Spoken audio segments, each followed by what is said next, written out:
We're live on the YouTube, so watch 20-second delay. So watch it. So watch. I have that feeling like I'm forgetting something.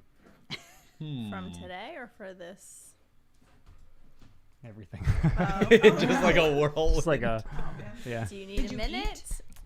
I didn't, but I'm alright. I have a cucumber. You want a cucumber? No, I'm okay. Are you sure? That'd make me hungrier. Ah. Tuna You fish? can fake Half your eaten. body out. I'm okay with that tuna fish. I have a bar. No, I'm okay. That's yours. All right. I'm all good, guys. Don't worry.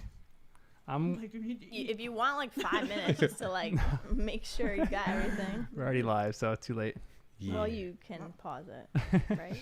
He did it to himself. It's okay. Yeah, I know. I'm like I can go without eating. I'm a weird.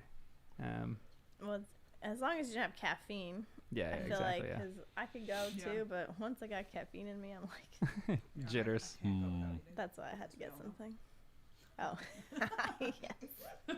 Literally like 8 before I came. That's not that long. Hey, we got Tude Liskay. Is that how you say your name too, by the way? You gotta let me know. Tude Liskay. It's like one word, but welcome to the stream.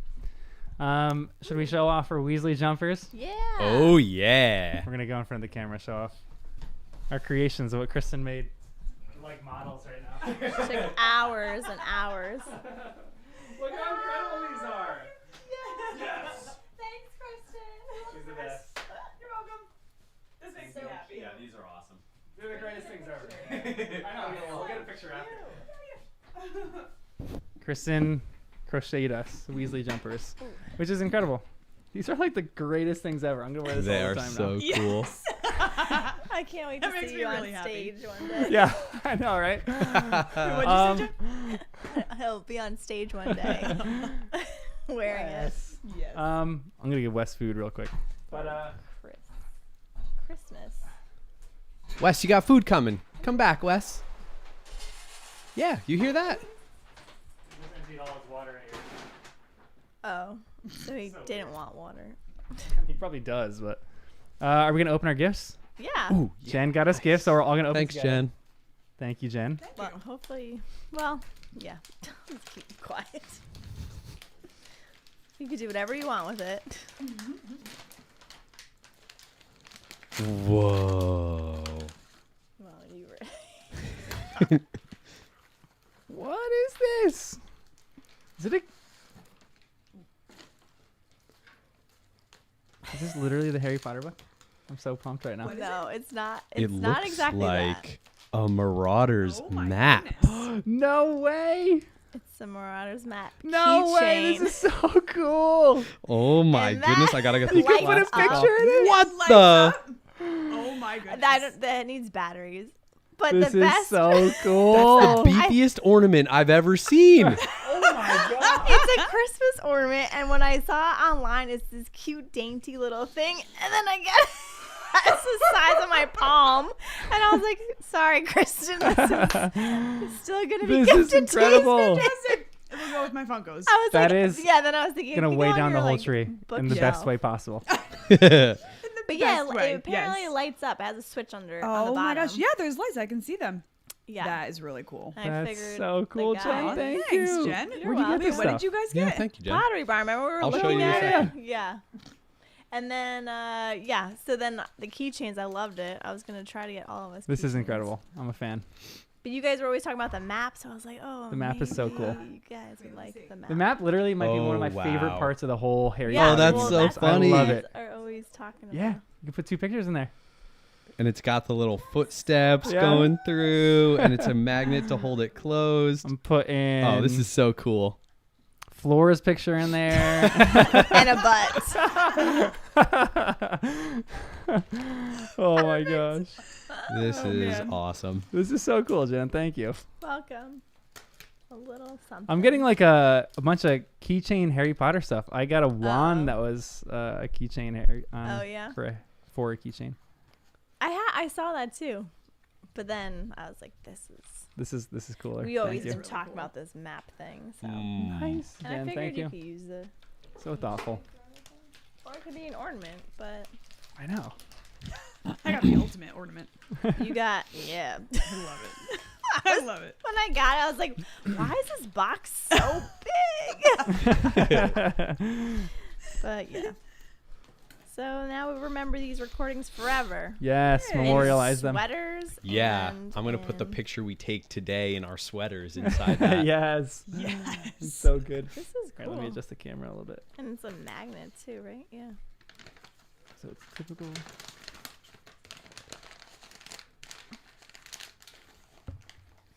Thank you. Perfect. All right, we're calling her Toodles. Who? Toodles. Toodles, like from Mickey Mouse Clubhouse? Yeah. Toodles. Why didn't Wes get a jumper? That's what they want to know. Ooh, Hmm. sorry, Wes. I My know. hand was Wow. falling He apart. would hate it. Yeah, what is he eating right now? It's just paper. He's Oh, okay. maybe the Harry Potter thing Wes. from the ornament. Yeah. Oh, was that your ornament instructions? That is his present. Oops. He's like, thanks, Jen. When spring comes, I'm gonna trim him so he just has a W on his back, or like on his chest is like his fur is a That'd be Weasley cool. jumper. That'd be nice. That'd be interesting. You could even paint him. They have like that dog paint where you can make it look like he has a sweater. Really? on. Like, yeah, you like spray Whoa. paint their hair. I don't know how it works, but I've seen. He would hate it. He would But he wouldn't even know. hate it. Once it's done, it's done. Yeah, true. And then it looked like you have a sweater on. Oh my gosh. That'd Take be pictures together. That'd be so That would fun. be your Christmas card you could send out to everyone. I know, that's not a bad idea. You love handwritten.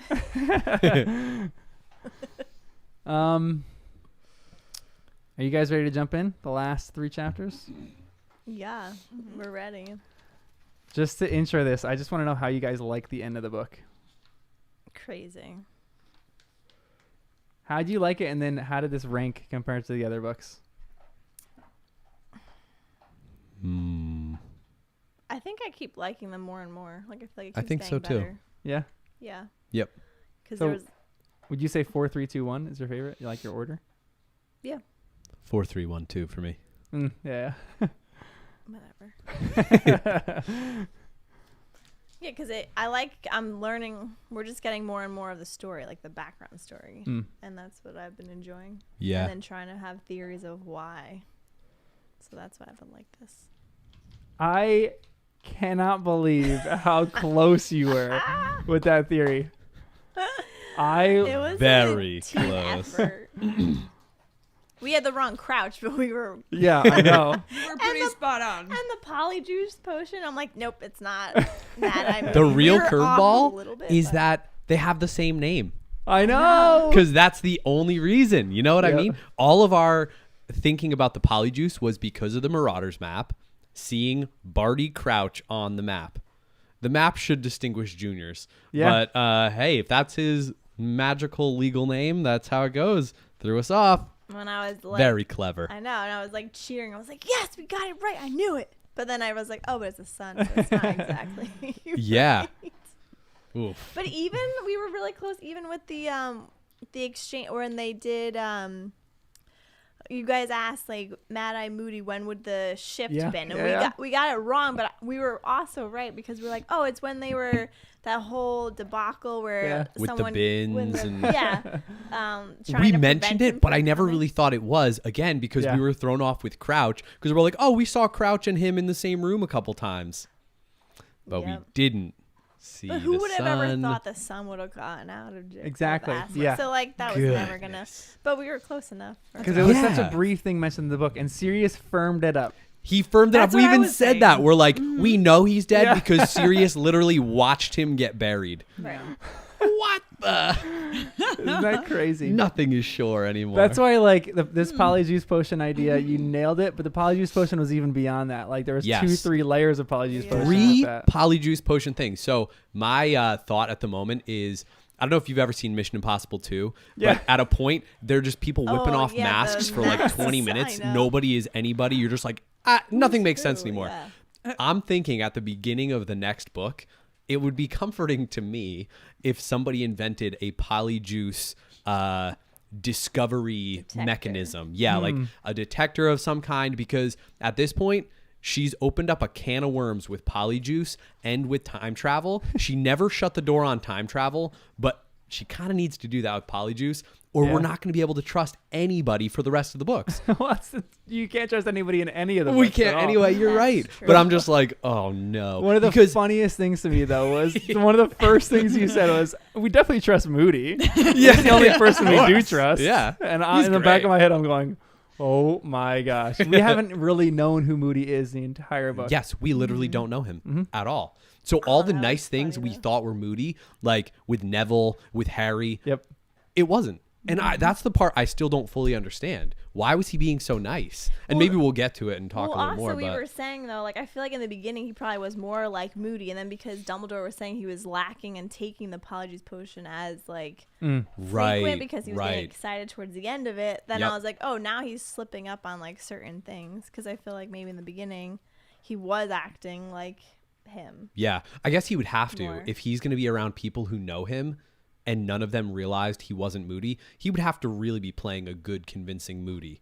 So can we feel like we know Moody a little bit? Or, well, not really. No, but Dumbledore knew right away, which was interesting. But It's like, only at the very Yeah. end. He must have been Well, that's suspicious true. already. Or Dude, maybe that I was don't truly know. that out of character for Moody. But to me, when I read that part, that Dumbledore knew the second he took Harry out of his sight, because Moody would never do that, I was like, is it that obvious? Like, after a moment like that, you don't take Harry away? Like, it did feel suspicious. But for Dumbledore to because- immediately know, I was like, oh. I thought though that was the whole thing they were saying, like the ancient magic, where like Dumbledore had a spell on Harry that anytime he was like in his presence or whatever, he was untouchable by Voldemort. So in my mind, I was thinking, oh, Moody would never take him away from Dumbledore because he knows that he's the safest. in the Yeah, closest right. So proximity. Moody would never So remove why would Harry he, from that's that. what I thought. That makes sense. And this shows us there are certain things that can get out of Dumbledore's grasp. He doesn't have a perfect grasp on everything that's going on.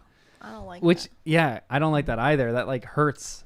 But that he was duped by this guy for almost the entire year. The only time that he really knew it wasn't the true Moody was when he took Harry away. And he said the true Moody would never do that. Maybe he was raising suspicion the whole time, and that was a confirmation. But I also feel like they were saying he was going crazy because he was getting very like suspicious about everything because of the Death Eaters, and like he always was watching his back kind of thing and getting a little more crazy. So maybe Dumbledore was like, oh, he's a little off on his character because of this. yeah, Right. In the school system. But when he did that was like, okay, no, this isn't him.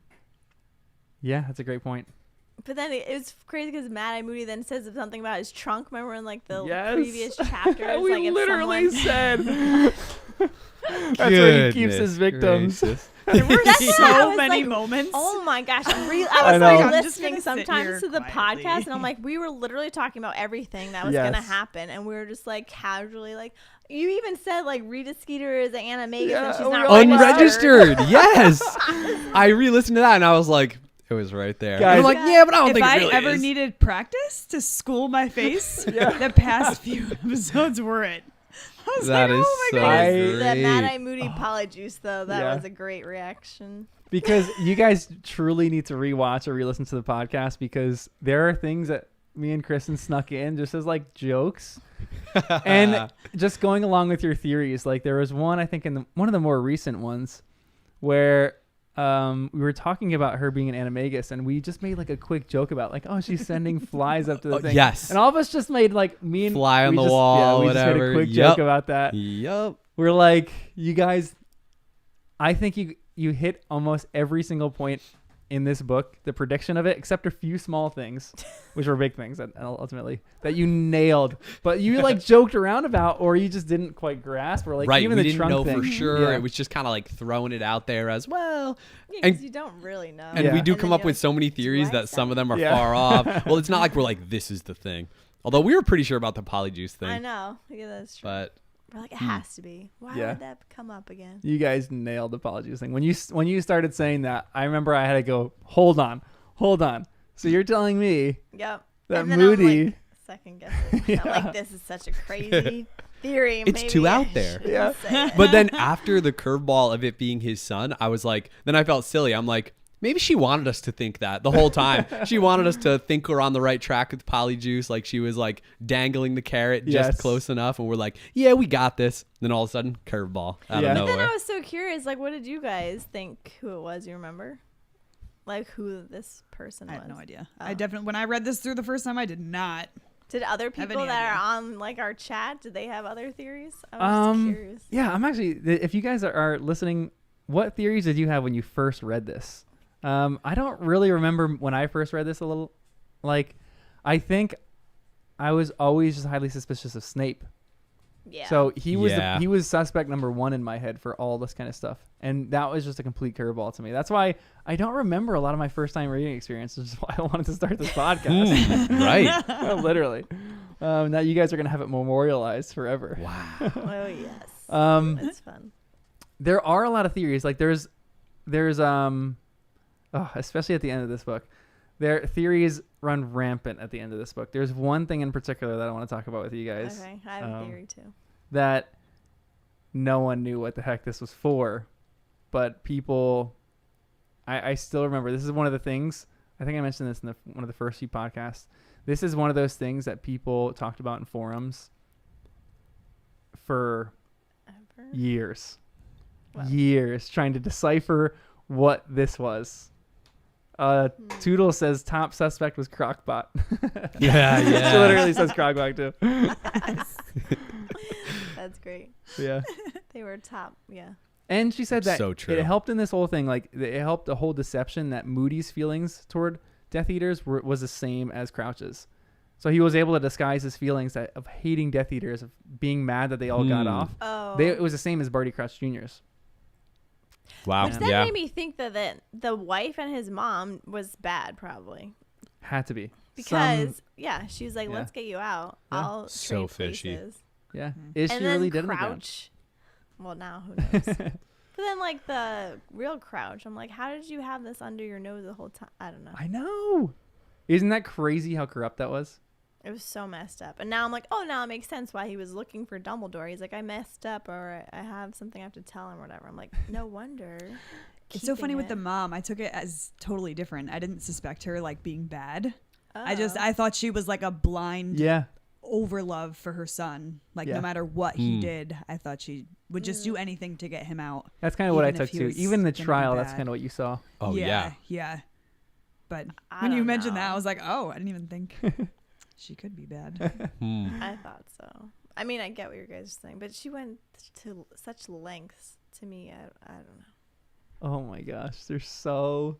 And so then much like good stuff. Winky's like really dark secret. What were we saying? I don't even remember. Her- There was Well, something- John teased that one too. Because when Winky was in the forest, he's like, what if there was an invisibility cloak and dragging something? literally- I guess Literally spoiled it said for that. you guys. And I was like, that'd be ridiculous, John. Because in her writing, she spoils it in her writing. She goes Crazy. as if she was dragging an invisible body, or as if she was like being halted by someone invisible or something like that. So I'm like, Oh, do you think that maybe she could be like yeah. having something could be under an Crazy. invisibility cloak? Yep.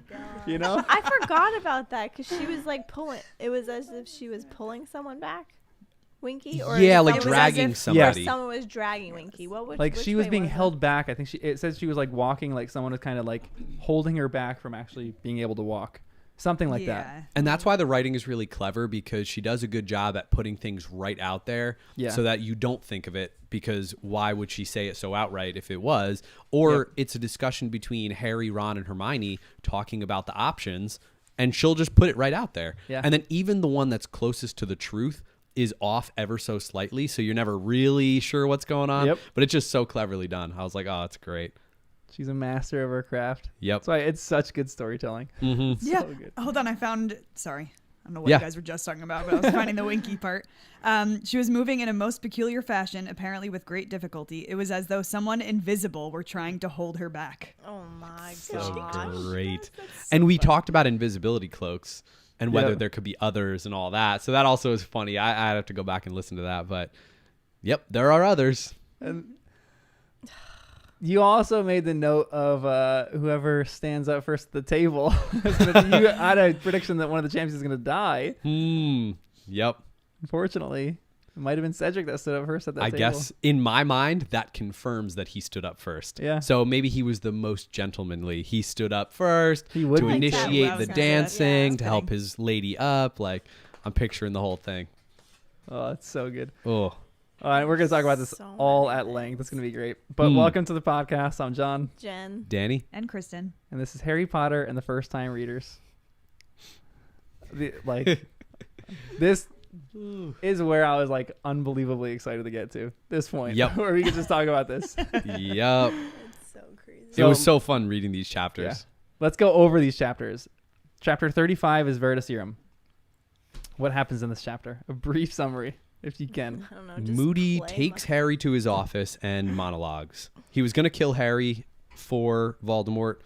Dumbledore kind of saves him. And then Dumbledore interrogates Moody, who we find out is Barty Crouch Jr. And Dumbledore is using a truth serum. So we kind of know we're getting the real truth from him. Ugh. It does start off on a really devastating note, where Harry let go of the cup, but he clutched Cedric to him even more tightly. He raised his free hand and seized Dumbledore's wrist, while Dumbledore's face swam in and out of focus. "He's back," Harry whispered. "He's back, Voldemort." What was that? Sorry, I'm His just mic. adjusting my mic because it was blocking my view. I heard it on here. That's weird.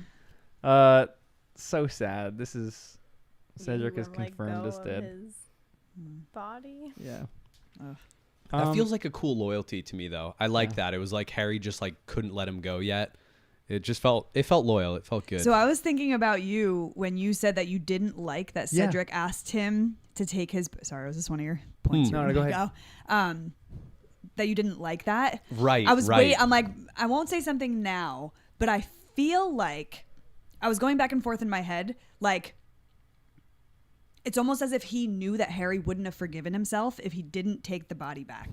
So I was wondering, I'm like, okay, so those, because what did it say? They were like a shadow or something that came Yeah, out of the wand. Out of the wand. Right. So it's like, is it actually personifying them or is it personifying Harry's thoughts? So Ooh, like through Cedric, great question. it's like, wow.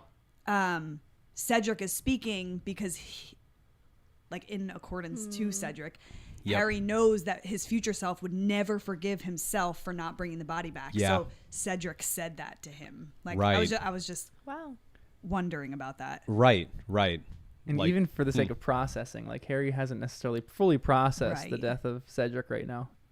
I don't think you Yeah. even really get that till even in the rest of this book. I don't think he's fully processed through some of that stuff. He probably will in the summer. Yeah. And it gives closure to Cedric's parents. And it Yes. like it also I think helps establish Harry's innocence in this, because if he just comes back and Cedric is gone, there'd be no closure. Nobody would know what's going on. But Cedric's body almost became like the proof too. So yeah, it made more sense once I was watching that happen at the beginning of this chapter. I'm like, yeah, it feels like that was the right move. Right. Of course, in the midst of like, Yeah, is if Harry it ended even up gonna costing make Harry it? his life, Right, yeah, then right. it wouldn't, you know, Right. but Then it's like, no, just get out of there. Yep. Yeah. Survival But in first. the aftermath, Yeah. it was definitely the right move. Yep. Like, It does give him closure. I think it honors Cedric too. I think Harry in this moment acts more like a Hufflepuff, which I think is really honorable to Cedric because I feel like any Hufflepuff would sacrifice themselves. It's like more than bravery, it's loyalty. Right. You sacrifice yourself for the needs of another to a point where even if he might die from the killing curse, you're still going to get this guy's body back no matter what. I really like that. There's a different note in this too. Maybe this is a more meta question because sometimes I understand this, sometimes I don't. But Fudge wanted to tell Amos that his son had died before Amos got to his son. Why do you think that was necessary? And why do you think that's just necessary in like real life? Like, I feel like I probably would have acted the same way. This is a super meta question. So Yeah, that is oof. even the fact of sitting with someone and grieving with them, like Professor Sprout was the one that kind of sat with Amos and his wife and just like walked them through it. why do we do that? I feel like you want to believe it's not true too, right? Mhm. So seeing you might like, if you were to just see it, maybe you think your mind's playing tricks on you, or it lessens the blow hearing it. So it's like all the different senses, like you're hearing it, you're seeing it, and you can like fully take it in. Yeah, Maybe. that's a great point, because being that close to someone, you almost deny that it's going to happen. Like, no, it's not real. They're sleeping, or like Yeah. he'll come back, or.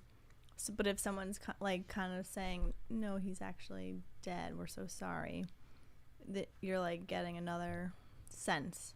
So I think you go numb. I was gonna say your body goes into shock, And your that, mind and everything. Just like yeah, like that, it feels like that's a protective mechanism. Makes sense. But that like is what Dumbledore says in the next chapter, because one of the quotes that I love from this one, numbing the pain for a while will make it worse when you finally feel it. So I feel like Dumbledore being aware of that is trying to set it up so that Harry, in that case, when he quotes it, is he's talking about Harry, but in all cases, trying to prevent people from just numbing the pain, knowing that facing it and dealing with it is really painful. It's hard, but it's better long term. yeah. That is just such a devastating thing. Imagine like watching your son compete in this tournament, not thinking any harm is going to come of him, and then he pops out and he's dead. The last time you saw your son was when he walks into this maze and he comes out and he's dead. That's devastating. Oh my gosh. But then we get other lines like, I want to know what you guys were thinking of when Moody was saying this kind of stuff. Karkaroff's gone. He ran away. But then he didn't put my name in the goblet? No, said Moody slowly. No, he didn't. It was I who did that. Harry heard but didn't believe. No, you didn't, he said. You didn't do that. You can't have done that. You guys sent me voice memos, and I'm probably going to play all of them at the beginning because they're so entertaining of you guys processing through this and reading it. But what did you think was happening in this moment? Like, who did you think? Do you think Moody was truly Moody? No, I think it was like solidifying. I'm like, I think my theory's right then. Yeah. I think that's what I sent to you too in my voice memo. I don't know. I guess my thought process now might be different than when I was actually in it. But the best is I was cheering. I was like, I knew it. I told you Crockpot was the one that ran away. Snape was the one that stayed. And Crouch, in a way, was the one, the most devoted servant. Yep. But I think I got confused with Crumb. And You're pretty darn close about. And wait, so the three, it's the coward, was the one who Crockpot. left, and the most faithful. These are the three we have to account for. Yeah.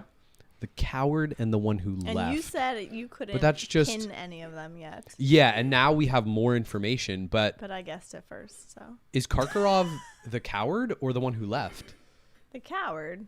So The one who who left? left him forever is Snape, I think, because he's not going back. Gotcha. Snape is with Dumbledore now. Okay. Time out. I do want to throw in one little note. Wes is being a little annoying right here.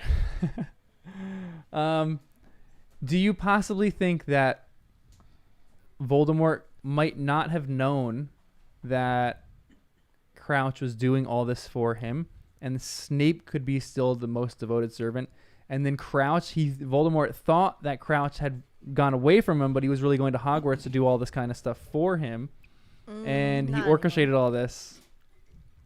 No? I don't think so anymore, only because it was Bertha Jorkins that they said he got information from her. And so why would she bring up Snape? I guess to me it was more of a like, she saw Barty Crouch Jr., wasn't supposed to. Voldemort was able to unleash this charm to then reveal this information, and then, oh, he's going to be at Hogwarts. How would he be? Wait, didn't Voldemort Hogwarts, go find Barty Crouch Jr.? I'm trying to think what happened, where that happened, where he knew he went to the Crouch house. Yep. And went through that whole process before this book started, or at the very beginning of this book. So he knew Crouch Jr. was around, but did he send him on the mission? I forget how that all But there happened. could still be, if he sent him on the mission, then maybe he is the most devoted servant of the Dark Lord. But maybe he sent them on some kind of mission, and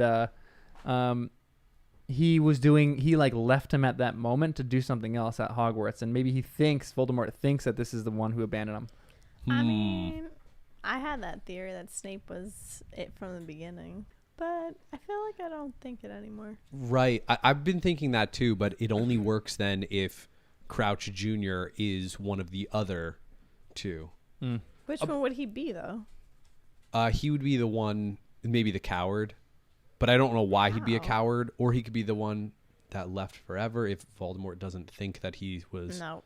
loyal, but I don't know. Yeah, no, I don't know. I'm not saying like this is what it is, but that's just, I'm just thinking it through because I'm not sure. I'm not set on any of these. You're still not set? I thought it was very obvious. Wait, so who are you set on? Kakarov is the coward. The one that left forever and will be killed is Snape. And then his most devoted servant was Crouch Jr. Yeah, that's fair. It seems like the most plain reading of the text, for Right. sure. Yep.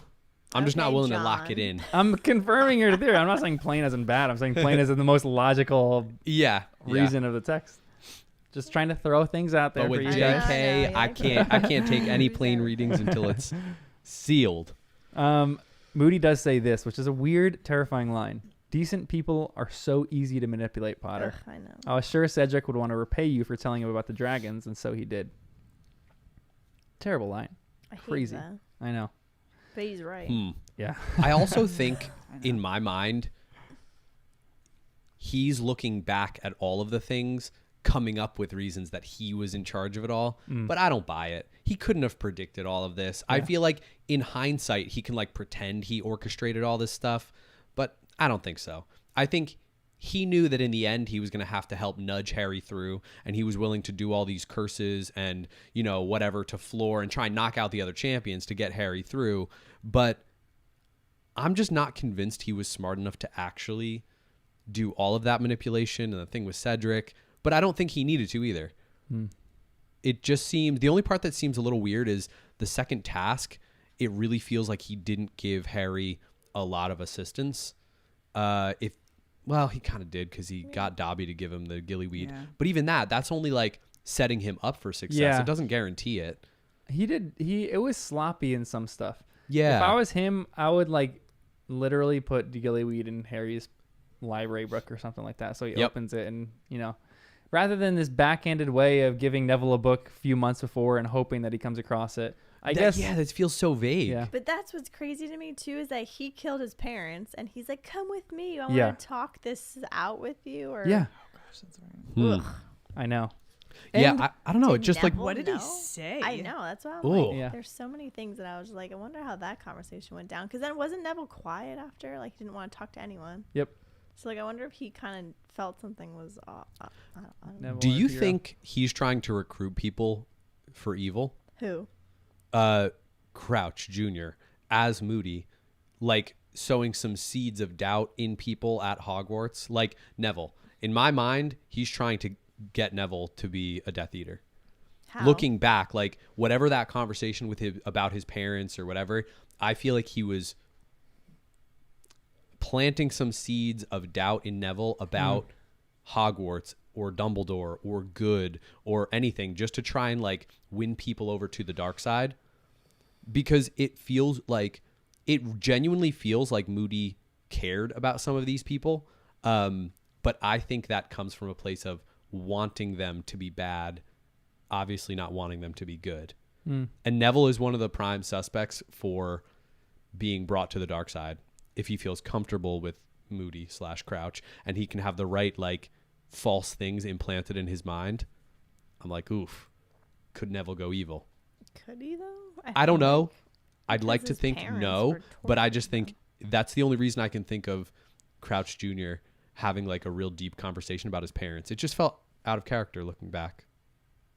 A part of me, like in some sick way, it's like you wanted to like see how he's doing Yeah. after I like tortured Right. your parents. Yeah. Like, I wonder how you're surviving mentally, and did I get to you too? He seems very sadistic in this whole thing. When you look Yep. back on the whole story and you reread it, the whole thing is icky. It's like disgusting, some of the stuff that happened and that he did, and he just kept checking in on him and like, Yeah.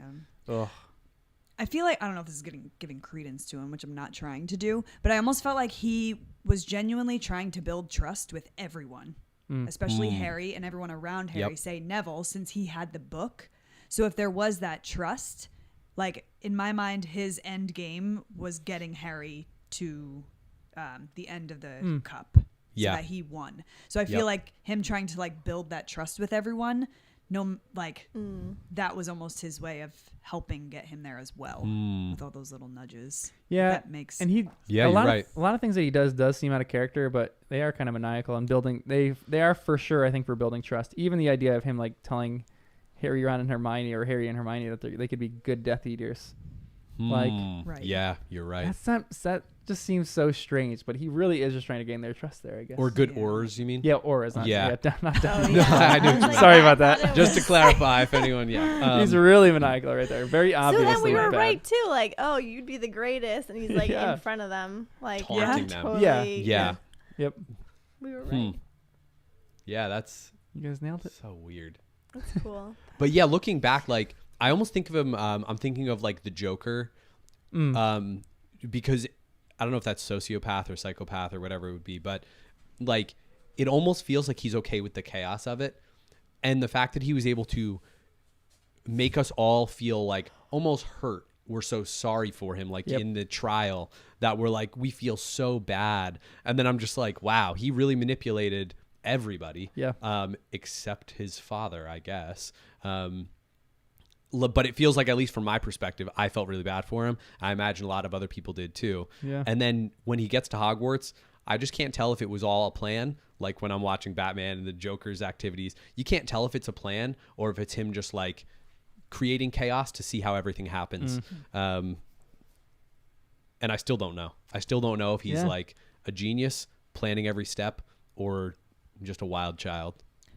Could be a little both. Yeah. Yeah, honestly, probably. It's a dangerous mix. You speak like Well, he from killed experience his on that or dad. something. You were not a wild child. No. Speaking from experience, is that what you just asked? Yes.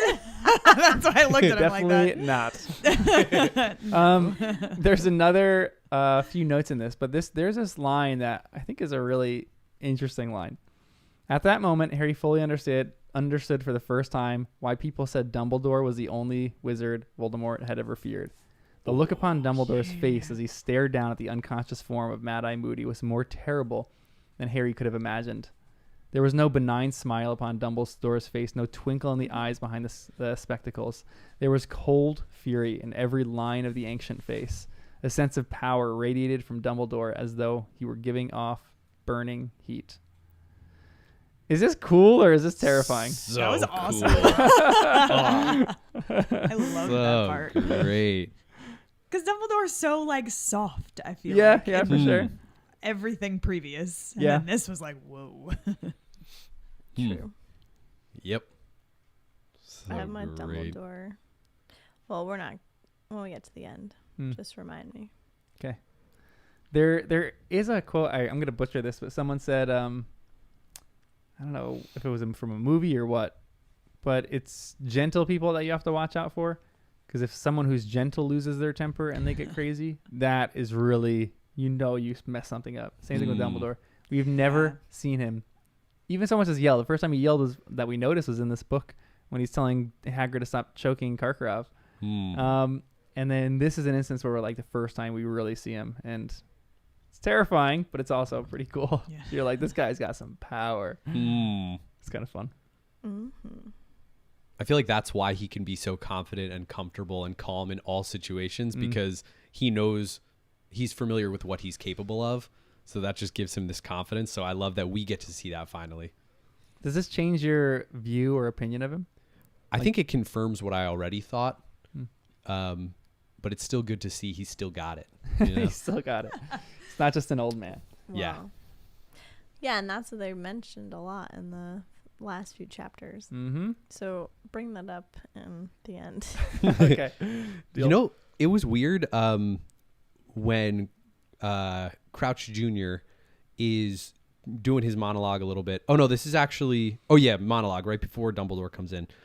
He was talking about how he'll be honored beyond all Death Eaters and dearest, his closest supporter, closer than a son. And that was when I first was like, okay, this is not the Crouch that I thought. What's going on here? And I'm confused a little by this line because it feels like there's more packed in there than they addressed. So then, of course, it gets in the next line and talks about they start seeing, Harry being named after those fathers, killing our fathers. As soon as it said that, I said Crouch's son, because that's when I realized what it was, and then realized that Barty Crouch Sr. had died in the forest and he had killed him. So it all started to click at that point. But then I was like, wait, does Voldemort want a son? Closer than a son? Is this Crouch talking about his own journey, or is this a Voldemort thing? Because Voldemort killed his own father, it seems. So then I was just like, this is weird. Does Voldemort have any kids? And then I was like, could Harry be? And I started just thinking about fathers and sons, and then I'm like, Darth Vader. So just these things, I'm like, is Harry Voldemort's real son? There's more in here that I'm like, ooh, we're gonna unpack this in books to come. But the father-son dynamic, I think, is interesting. Which part was this? That's funny. So on page 678, in the middle of the page, it basically, as the faux glass is starting to come into focus, Harry can, assuming he understands how this works, he's like, okay, help is coming, whatever. Then Moody is saying a few more things, Crouch Jr., and he's talking about how much glory he's going to get. He's going to get glory for killing Harry because Harry somehow escaped Voldemort. And then that's where he goes into this thing. He'll be so honored, closer than a son. And then I was like, then also could Voldemort actually have a son? That is one of his supporters, but Crouch wants to be closer, a better Death Eater than Voldemort's son. Yeah, the whole thing, weird. Yeah. I have notes on that too that I picked up. Yeah. Because then, I was even, which is probably obvious, but the Crouch Jr., his dad was probably never around because it seemed like he was obsessed with his career, so he didn't have a father, and then he just wanted to be accepted by a father figure. So then I was like, oh, that's Voldemort, right? He wants to be accepted and then show off even more than a son would. I'm going to be the best son, that I'm going to be better than if you had a son. Right. Because he's still seeking that approval. Yeah. Yeah. And then they both had worthless fathers. But they had the pleasure of killing their fathers, and they both had the name of their father. I wrote that down. That they were he said worthless fathers, and they had their name of their fathers. I don't know. And we still don't know Voldemort's whole situation with his father, because it all still feels wrong. We're the story we're getting from Voldemort in that moment felt weird, felt off. With his mother, and then who was the witch and who's the bloodline? Is he a muggle, or it just feels weird, the whole thing. I'm like, we don't understand it yet. Right. Are there any unanswered questions that you have through his whole story, through his whole Veritaserum story? I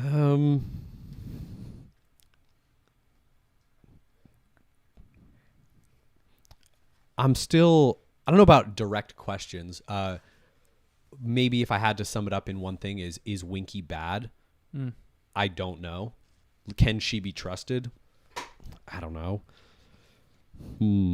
Oh, well, I also was finding interesting, the flip-flop, right? Because then the son was able to break the curse of his dad, right? The Imperious...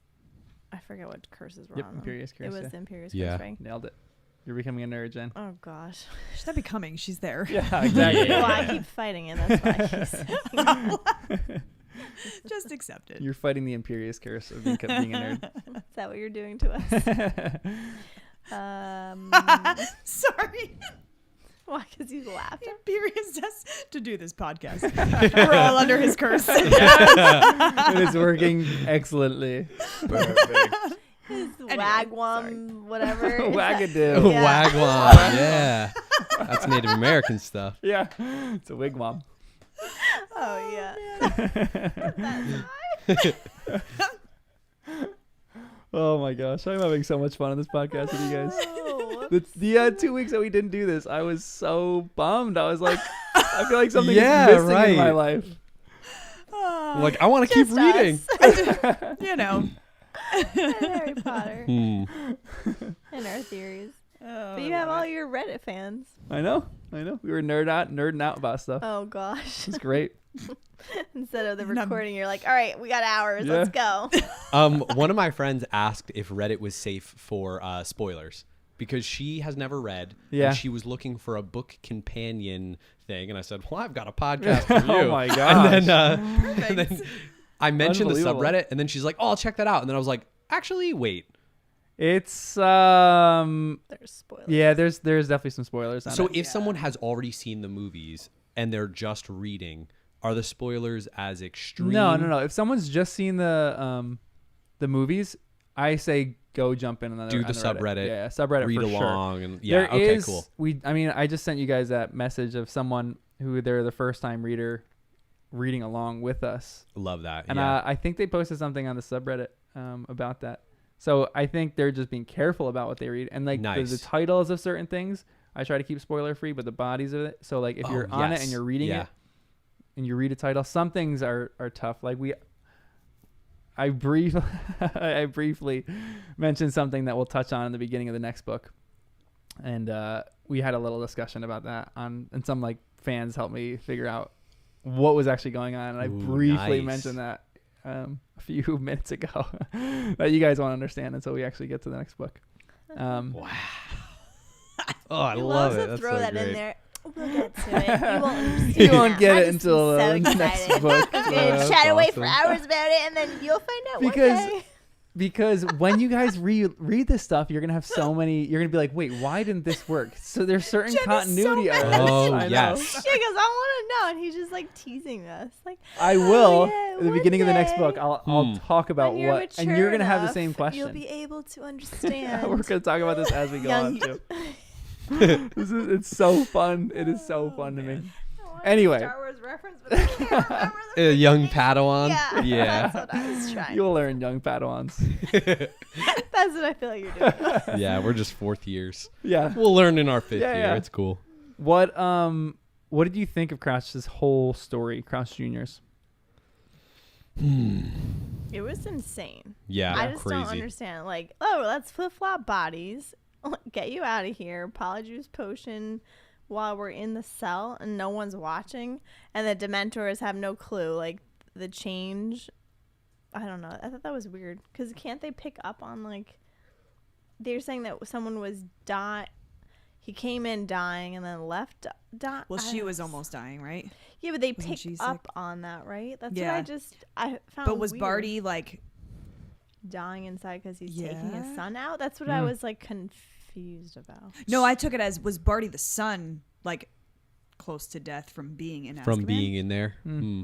It seemed like it. That's not how I took it, but I guess. I could be wrong. Well, because then that would make it so that their, I don't know, from a Dementor perspective, their like life signatures would look similar. Right. His mother and him, if they're swapping But places. Did you but it think still the felt father weird. was almost close to death? So I thought So he was- I thought it was like more of like an emotional, like he was hating that he had to put his wife and he wouldn't see her like last days of okay. dying. So internally he's dying. Like, I'm leaving my wife here. I'm taking my son, which I don't even really want to take out of here because I know that he committed this. I feel like he knew, and he's taking him out because it's his wife's wish and he loved her so Right. much. So internally he's dying because he's like, I'm never going to see her again. I don't want my son out. He's not a good person. And that. And then he was, I mean, because in my mind, the son is like, oh, I'm getting free. So, like, I feel like life would be coming to him. I also am thinking about if Dementors are thriving or feeding off of happiness and joyful memories, there was a lot of sadness happening in this place, in this specific cell amongst the three of them. So I'm wondering if that also played into why the Dementors were having trouble there. They're like, yeah, I'm looking to feed off the happy stuff. Not much of that in this cell. Let's go torture someone else. Between the death and the betrayal and the sociopath in there and whatever else, I don't understand it. Doesn't make sense. So I'm just kind of accepting it. But it's weird. And then I'm like, is the mom like that? Was she the most devoted servant? She seems nuts. It's like she probably knew, and she's like, I want him out. And What? like, ugh. Crouch is a weird character after you know all this kind of stuff. The father. What was he thinking by allowing this to happen? Did he really love his wife and is granting her dying request? I don't buy it. Like, what is his motive for letting this Maybe happen? he was under a curse too from the wife. Maybe the wife is really the most devoted servant. And then all of a sudden he was lifted from it. He's like, what did I do? And he has his son, and he has to keep a spell on him forever. Yikes. It just seemed crazy because he was so... I'm like, how did you get into this? You seemed so like the opposite. Yeah. Career driven, wanting evil to be away, in jail, killed, whatever. And here he is covering for like family members that are evil.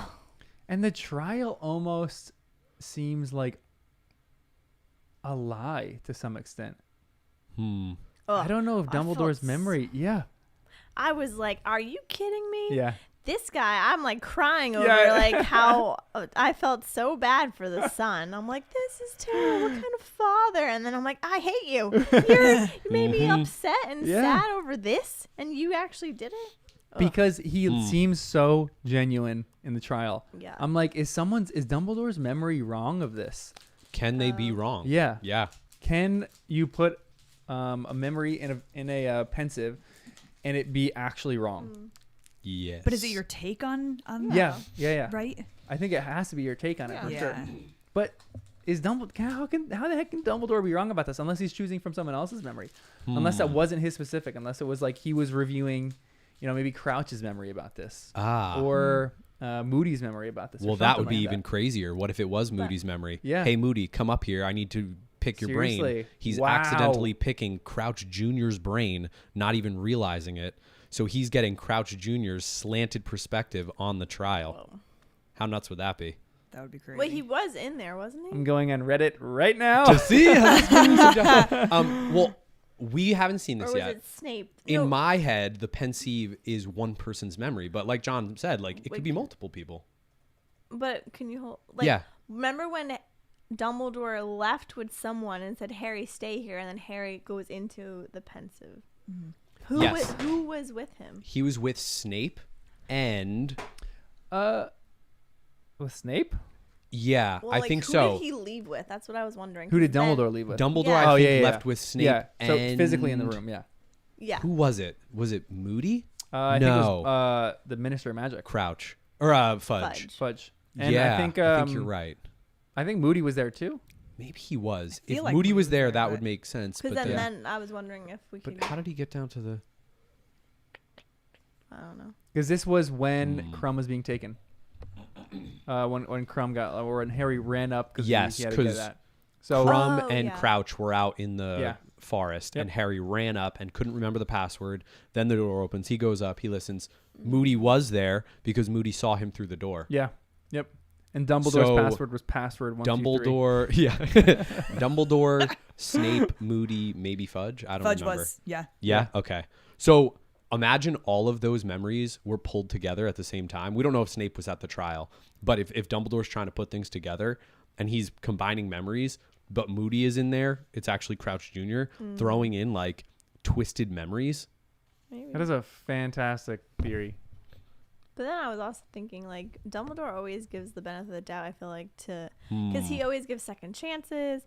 I feel like he cares about kids because he was young. Wasn't he, like, a teenager? Yeah. Yeah. So, like, I feel like he could see them in that light. Like, he's Right. trying to give the benefit of the doubt to, like, a kid, second chance. Like, I don't know. He Yeah. always- Yeah. That's kind of what I was that- thinking before, yeah. like from his perspective. Kind of like that. But that would be crazy if it's yours. Yeah. Yeah, the trial is just strange though, because she Yeah. messes with you so much because you have so much sympathy for Yeah. Crouch's son at that point, and then she rips that away from you at the end, and you hate him. I was so annoyed. Do you guys have anything else in this chapter specifically?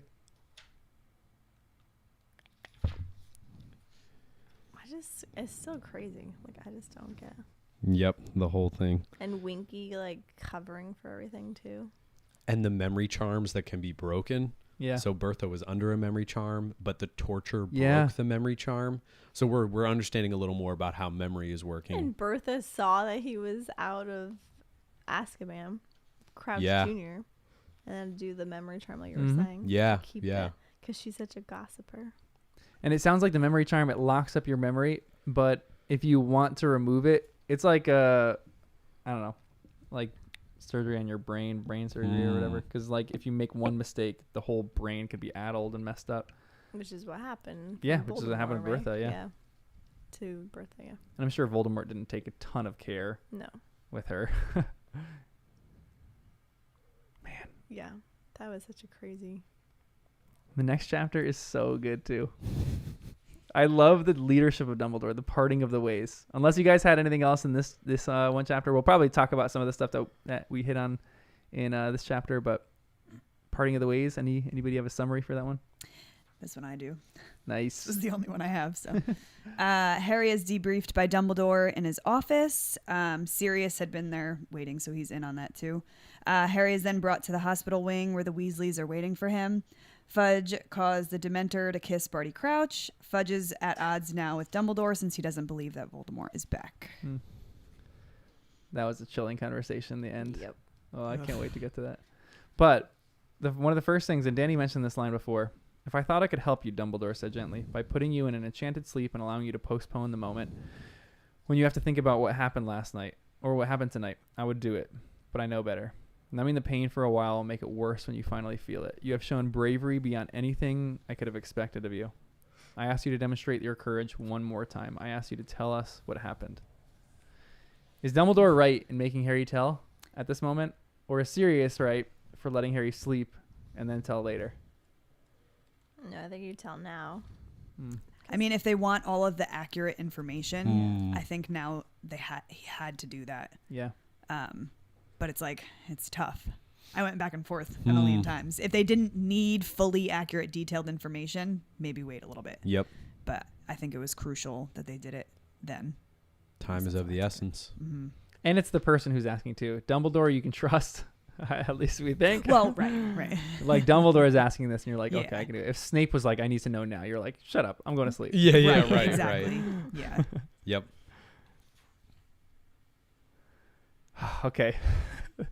This is a line that people debated for years.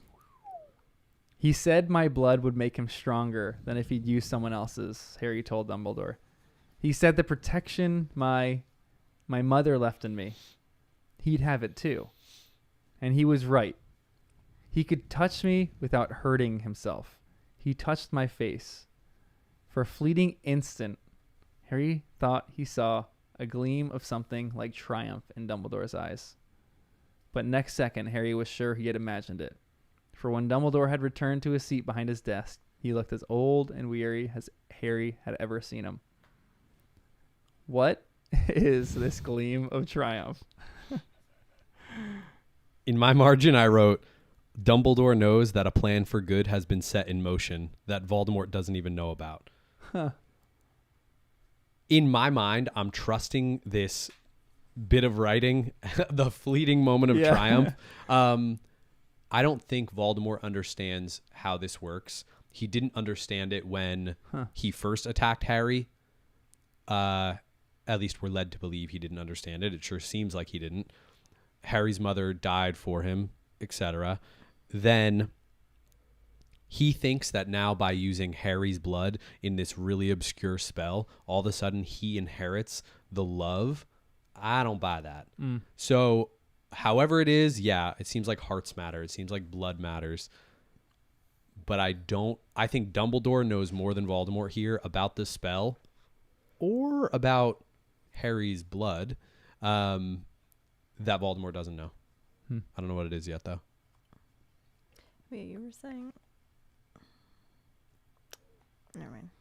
What if that's not Harry's mother? Or what if Voldemort doesn't really know who his parents What if are? it had the It's someone else's reverse blood. effect? Like his blood is protecting Harry, but it does the opposite to like Voldemort. Like infecting Voldemort? Like it's still protecting Slowly. him? Yeah. Yeah. I also, at some point I thought we were going to see a Wormtail moment with Harry where he was forced to protect him because of that weird magical thing. That didn't come up, and I was like, okay, interesting. So I hope it still comes up, or it might have come up in ways we don't realize yet. Because ancient magic, it seems like Voldemort doesn't know anything about. Yeah, it feels like a lot of people don't. He even like, says I like, forgot. yeah, I But you should have didn't even known. think I that. forgot about this. I'm like, He dude, doesn't know. you're about to take over the world and you're forgetting the ancient magic? Come on. I'm also wondering, the beginning of this chapter, it shows a symbol of the Dark Mark, the skull and the snake. And I'm wondering what that is. Like, is the skull Voldemort's dad? Like, when Voldemort's coming up with the Dark Mark, whose skull was he seeing? Which snake is that? Is it a baby? What's the snake called? Basilisk? Well, it could be that too, but I Nagini? mean Nagini, yeah. And I was like, I'm curious if we're going to actually see the origins of that, like literally, or if they're just like, skulls are cool, snakes are cool. I'm buying them. But Dumbledore, he knows stuff. Yeah. And even with the next page, Fawkes, the Phoenix. I was literally going to ask. That's in this chapter, right? Yeah, it's right after 'Cause this then I comes have up this with whole the theory blood. on that thing. Let's Yeah, hear it. what you got? It's in this chapter. Gosh. All right, fine. Well, I thought so. Hold on, let me get my notes. Because this is talking about the twin cores, right? Yeah. So then I'm like, then I was backing out of the whole story, and I'm like, okay, does we say Dumbledore knows everything in a way, right?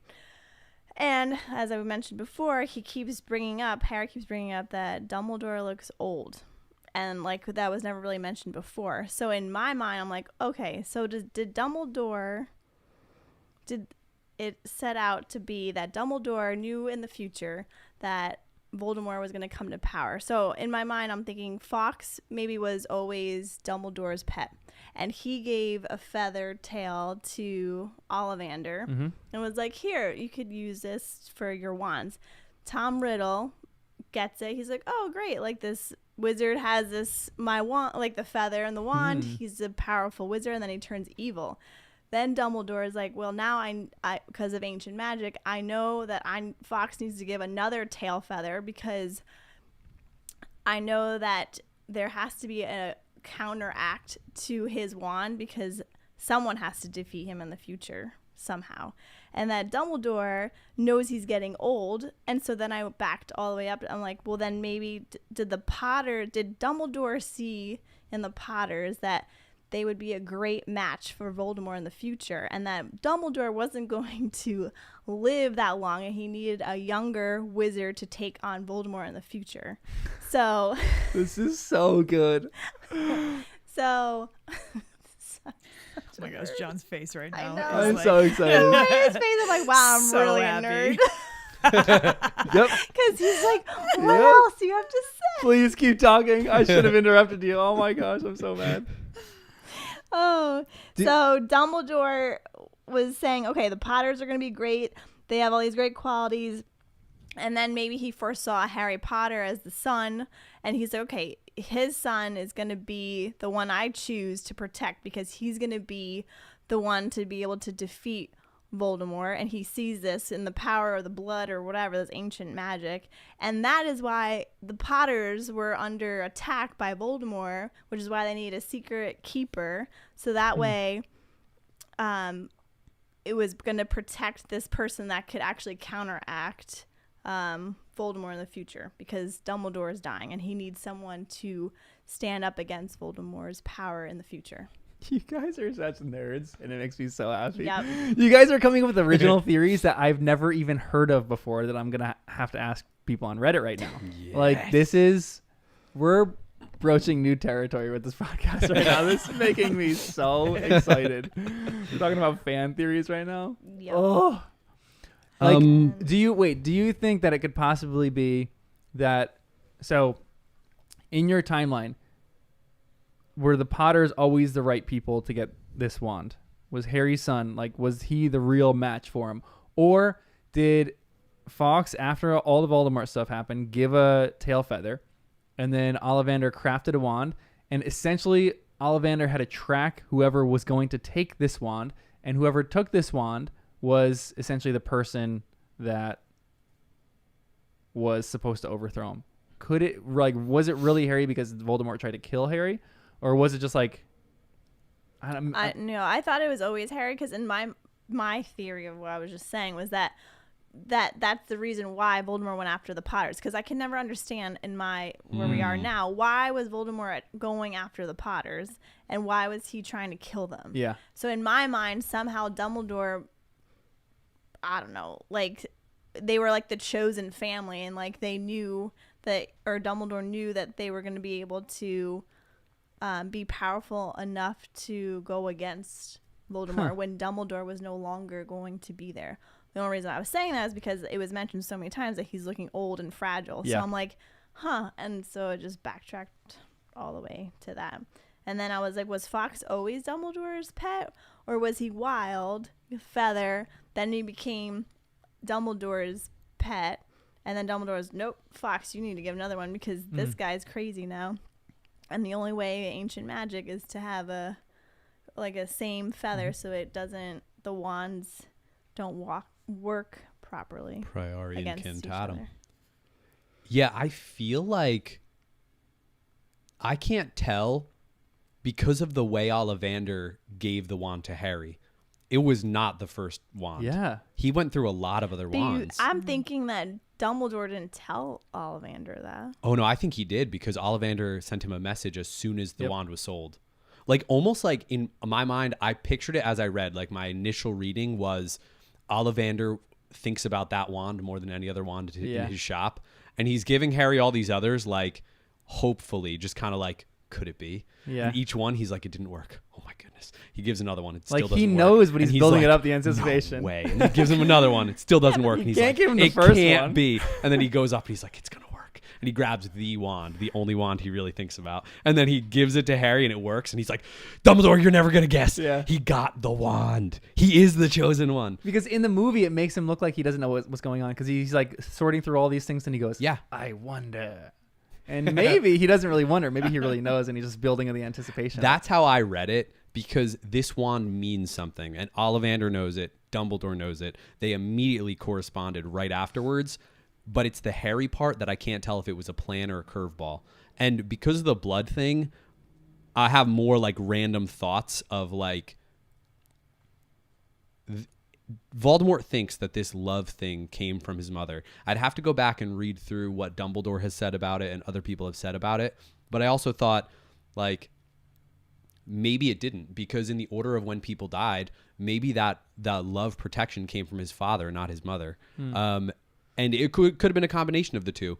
And then I keep asking myself the question, is Harry actually their son? Both of them. And if he wasn't, who would know about it? Could him and Neville have been switched at birth? Is his blood truly Potter blood? I don't know. Lots of questions, not a lot of answers. So just a lot of theories about like, I am reading this as Dumbledore knows more than Voldemort. Obviously. And the whole wand thing feels like it was a plan that Dumbledore set in place a long time ago. But I'm not sure. So you mentioned Priori Incantatem before too, and this is this is what Dumbledore talks about with that, because this is even tying into the whole conversation. Because no spell can reawaken the dead, said Dumbledore heavily. All that would have happened is a kind of reverse echo. A shadow of the living Cedric would have emerged from the wand. Am I correct, Harry? So do you actually understand what happened with the wands? So they didn't battle each other because they were twin wands. And do you understand, like, because this is even questions that some people have for this. Does this happen with every wand or only twin core wands? What do you mean, does this happen? Like Priori Incantatem. It like what it was is that they didn't work their spells didn't work properly. Yeah. And it kind of just went like haywire. Yeah. Right. Pretty much, yeah. So instead of the actual spells that they were casting, instead it was a battle of Priori Incantatem to like reverse the other wand's previous spells. Yeah. And wonder- Harry's That's sometimes it seemed like Dumbledore was talking about it being almost given up to luck. Like one of the wands will reverse the other one's spells and uncover what they've done. And it almost seems like Harry's just got the luck of the draw there. Or I'm thinking like priority. Is that like priority, like something about Fox's feather, like a more recent feather has more power, or like. But then he also heard Fox. I feel like it was Fox the Phoenix. He was right? hearing that. Yeah, so I feel like it was like, okay, like you're the good side and I'm on the good side, and you're like, I'm going to give you that power. Yeah, that's weird. Because he heard that voice. I wonder I'm trying to think of what his spells were recently. And then if those spells were being reversed in the world while Expelliarmus. Yeah, but I feel Expelliarmus. Expelliarmus. Expelliarmus. Stupefy or whatever else. Well, he did. was in the maze too. Yeah, I know. Yeah, he was just in the maze. Yeah. Are you guys getting cold? Just chilly feet. Yeah. If you're getting cold, I'll shut the windows. No, it's all good. I mean, I'm a great temperature with my sweater. I just, yeah.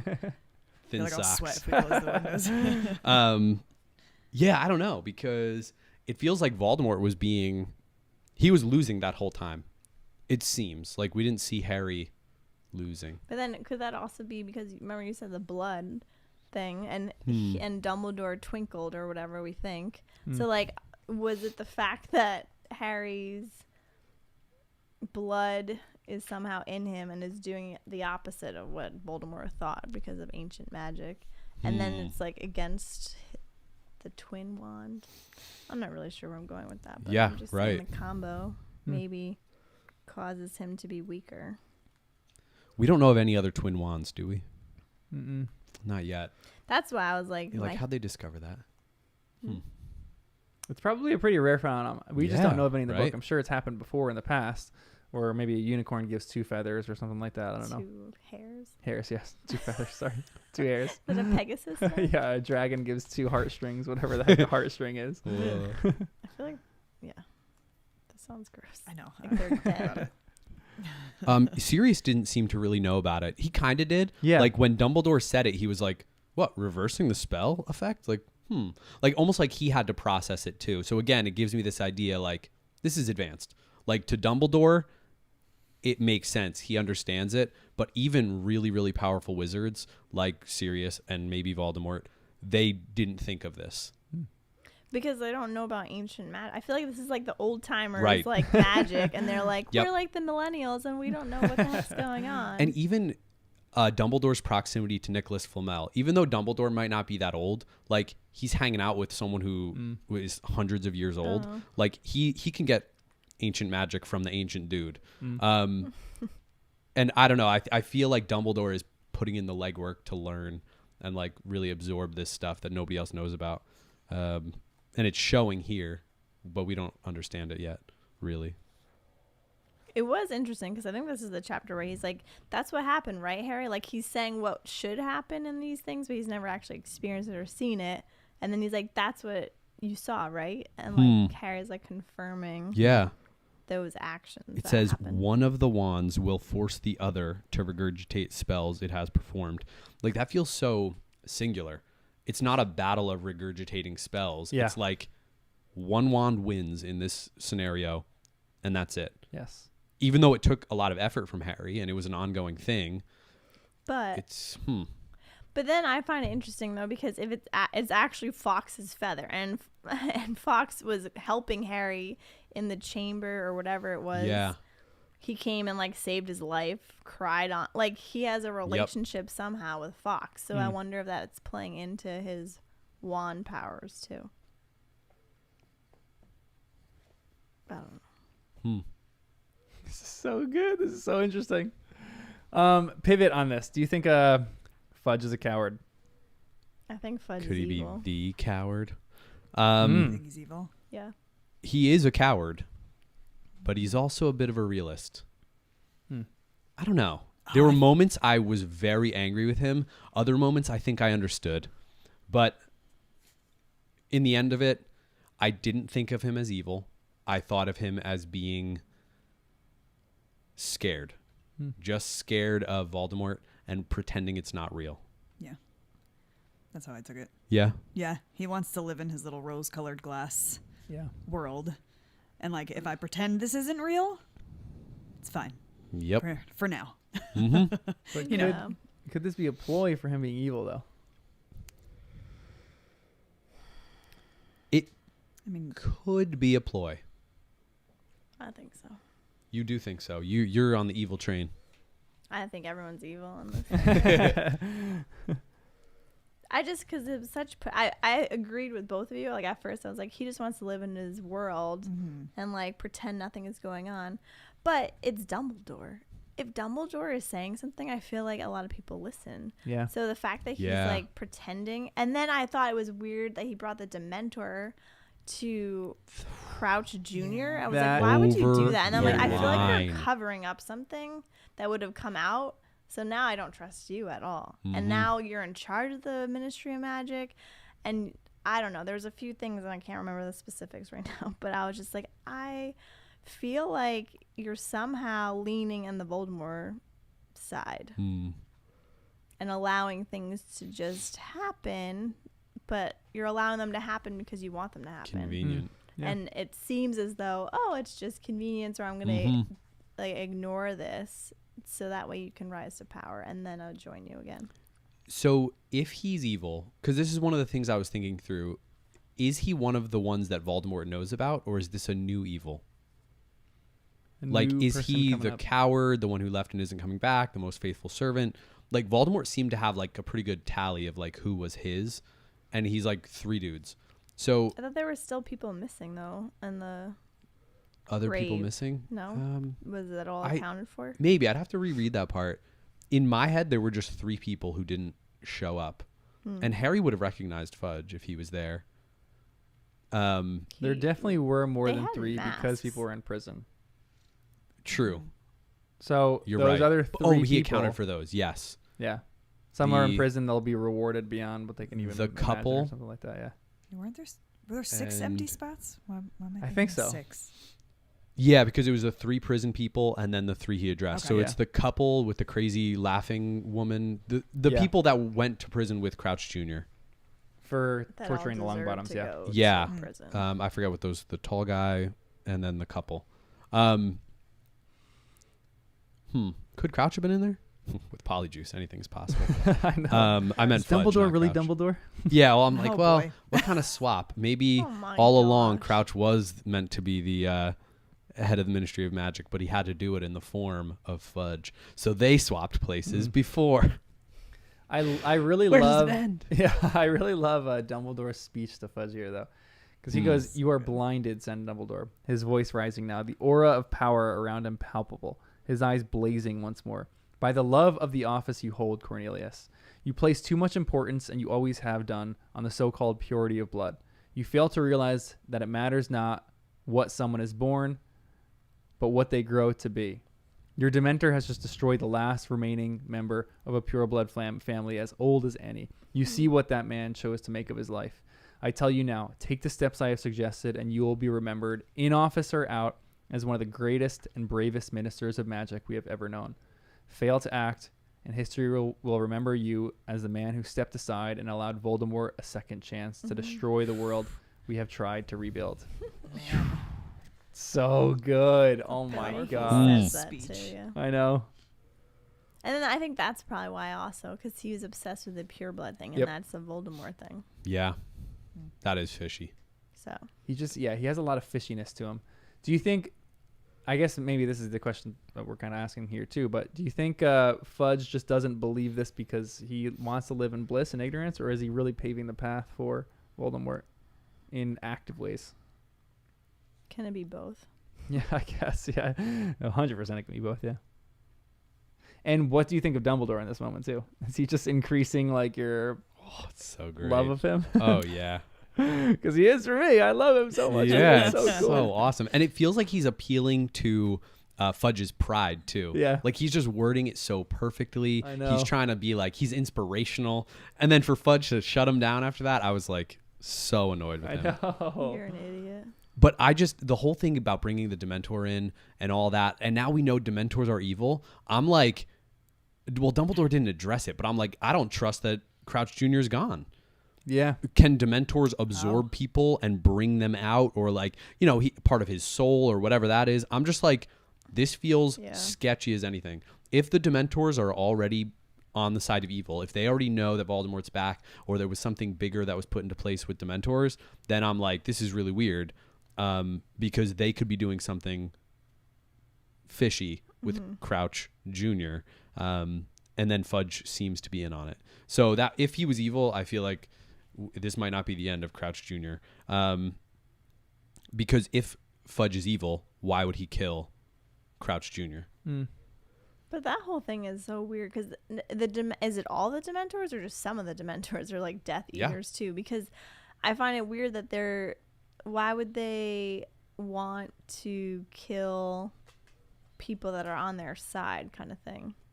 And like now I'm thinking all the people in Azkaban, like if they're suck the death kiss or whatever that thing is called, now they're like destroying people that are very high up on the evil side. So why would they go against their own side? Yep. So now I'm like, either that what you're saying is like they're like moving their bodies to a different, or their soul to a different body, or saving it for later or something like what did they say? A natural alliance between Dementors and evil.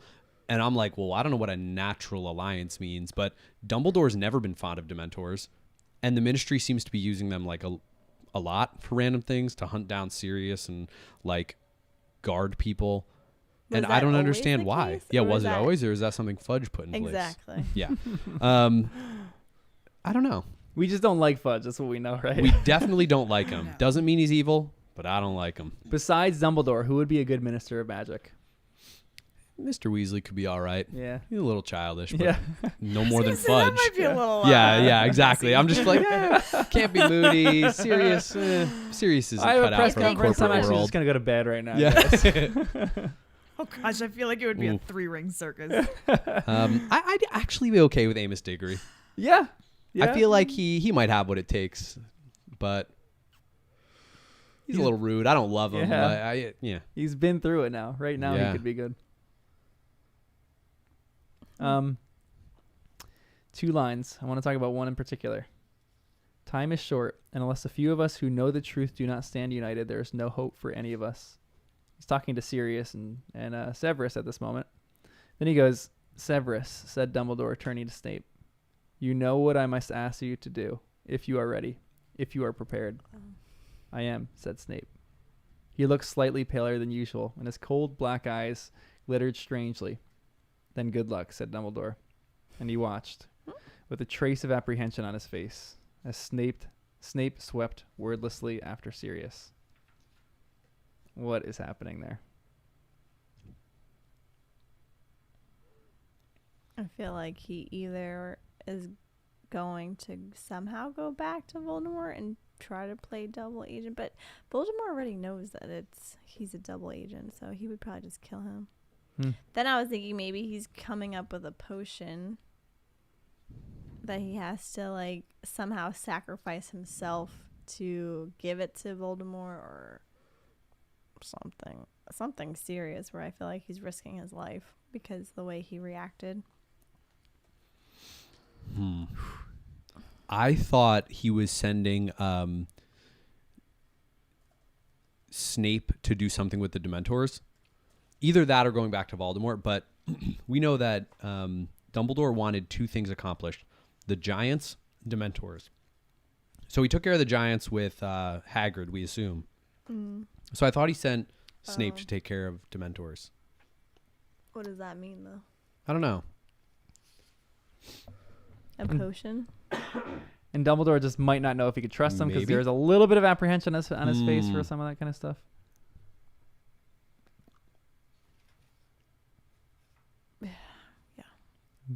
We'll talk about this the rest. The rest of the whole podcast, we're going to be asking, what was the gleam in Dumbledore's eye? What was the thing he asked Snape to do? Maybe a more grand question. How, and maybe the next book kind of question, how do you think Harry is going to deal with his survivor's guilt? Do you think he's dealing with it well right now? And how do you think he's going to go about this in the future? I think he's doing an okay job dealing with it. I don't know the right way to do it. I don't know if he's even processing it yet. Though. You don't think so? Yeah. I don't think so. Where was that? I So mean, you say he he did. Sorry. Keep talking. You say he hasn't processed through the death of Cedric yet? No, I don't think so. Yeah. Because there's what is it? I should know it from work. All the steps of grief, right? It's like anger, denial. Yeah, I forget the steps. There's like 5 steps. But or the last whatever. one's acceptance. It's so soon after. I mean, I liked this line. It said it was costing him every bit of determination he had to keep talking. I guess when he was talking to Dumbledore. Yet he sensed that once he finished, he would feel better. So the fact that he acknowledged that in the moment, I thought was pretty big. But from experience, it's like the numbness doesn't set in until a little bit after. Yeah. So it's like I feel like I think back on my experience. It's like I remember the day of like a tragic thing, and then the following year I don't remember. Yeah, it's a blur. Yeah. So like to your point, it's like I don't know. Like I liked that he talked it through in the moment to kind of get it going. But everyone processes differently. It's like there's no right way. Yeah, I know. Just kind of go with it. As far as Harry's personality, like he has maturity, but do you think he's going to have the maturity to not be really affected by this? Or do you think it's going to really drag out in the next book where he's going to be pretty devastated by this and trying to live with the guilt of bringing Cedric along with him? I think he's gonna have like triggers of certain things that are gonna set him off, and he'll like freeze or not be able to do something. Huh. I kind of hope so. You hope, But I didn't think so. triggers? Yeah. Yeah. I hope think he that would show has. maturity. I think he's like a little arrogant, Harry, in general. So in my mind, I viewed it like he'd move on quick and it wouldn't carry into the next book. But if it does, if it stays with him, that would be a sign of growth to me. Like that Cedric really mattered to him. But he has experienced loss before with his parents and everything else. So if it didn't phase him, that wouldn't surprise me. He didn't actually experience the loss of his True. parents. Not directly. He just never had them. That's totally. I feel like that's totally different. Yeah. Yeah, that's true. He didn't have to face There's that no loss. grief there. You just never had them. I mean, There is, some kind of lacking, but I don't think it's... Yeah, but I mean, in this moment, it's like he actually had Cedric's Dead body. in his arms. Yeah. And it It's was a little traumatic That- in a and it different was way. like his fault. Yeah. Right. Yeah, Right. that's To true. an extent. Directly. Well, You- right. He Yeah, feels pretty that much. it is, even though I people think said it too, wasn't. because I was like, you shouldn't have brought him Yeah. Just with yeah. you. No, but he wanted to go. Like, in a weird way, I feel like if Harry makes it his own fault, that makes sense. I'm not, like, hating on him for it, but it also takes something away from Cedric. Like, it's Voldemort's fault. Did Dumbledore say that or Sirius? I feel like someone brought it up. Like, this Yeah. is nobody's fault Yeah. but Voldemort. Yep. Didn't like Hermione say that? Maybe. Very No, wise. I don't She could. Yeah. I'm not sure. Maybe not. Maybe Mrs. Weasley. It's a female, probably.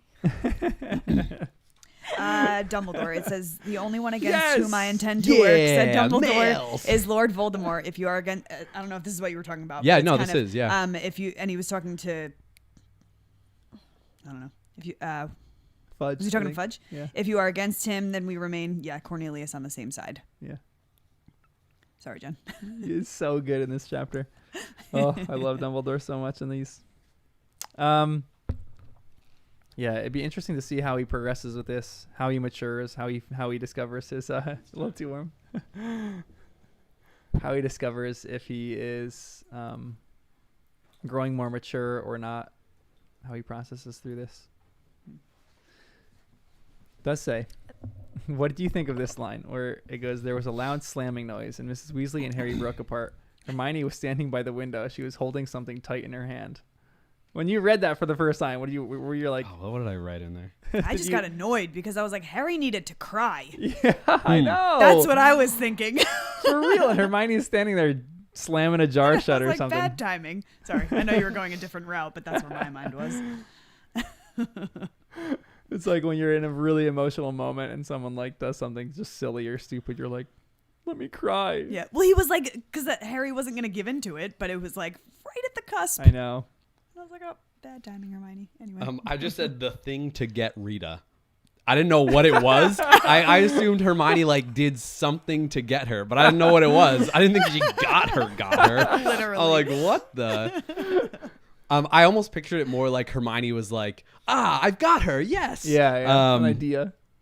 So that was just funny so when she was in the room listening to this conversation. which Yeah. makes perfect sense. And Hermione's like, And Hermione was just waiting for it. all that. And I love that Hermione knew, so I'm sure during this whole conversation, I could imagine. I wish we'll see if they do this in the movies. They don't do this in the movies. But in their conversation, it'd be so fun to see like her just like walking around in the background, just looking for something, and all of a sudden she catches this. Because I feel like that's what she's doing. She's not really she's part of the conversation, but she's not fully part of the conversation. Then she sees this beetle fly. Did she know it was a beetle?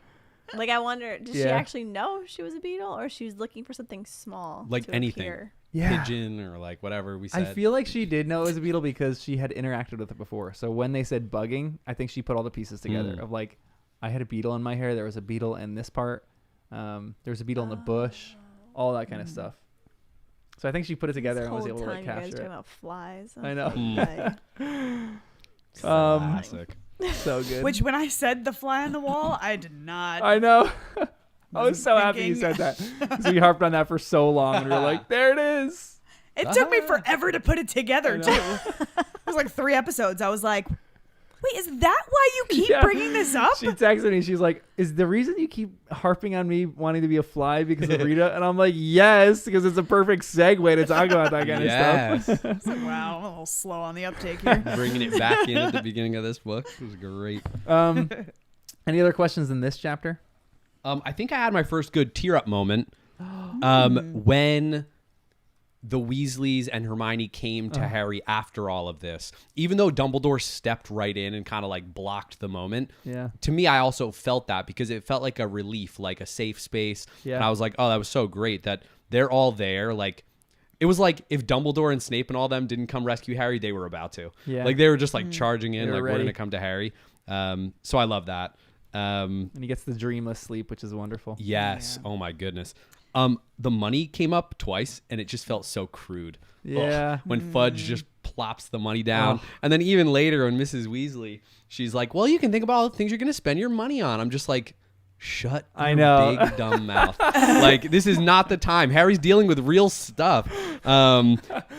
So, yeah, sorry to be so harsh towards Mrs. Weasley. But in that moment, I was genuinely annoyed at her. I'm like, be sensitive. Goodness. But everyone's just talking about money. I mean, money matters, I guess, but, like, not in this moment compared to everything he's been through.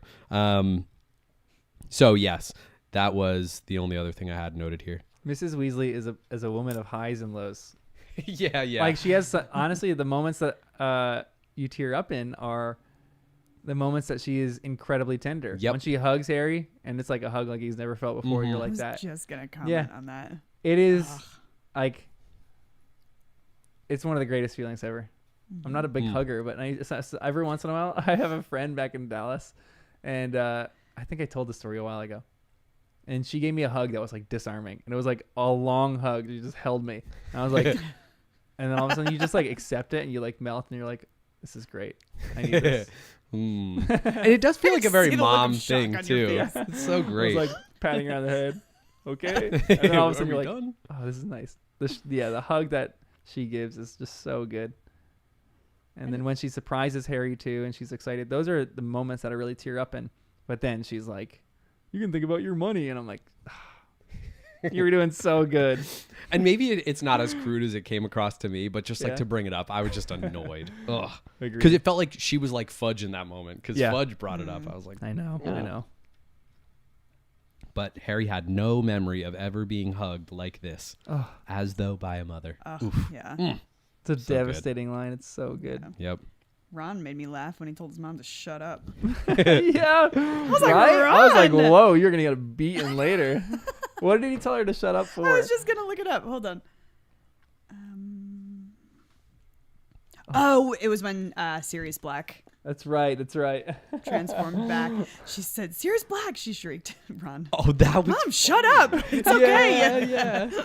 She's like, oh, wow. Like, Yeah, was she out of the so loop funny. this whole time? Yeah. Yeah, All of them so were out of the loop. That's the Crazy. crazy thing Like, about how this. bizarre. That must have been Yeah. insane for her. Like, she still thought of him as being an evil criminal out Yeah. to kill Harry like this whole time, and then all of a sudden she just sees him like, oh. They're probably still Oh worrying my about goodness. Sirius And Black. then Ron's just like, old news, Mom. All right. Yeah. I also loved when Dumbledore was giving instructions at the beginning of the chapter. I think that was the beginning of this one.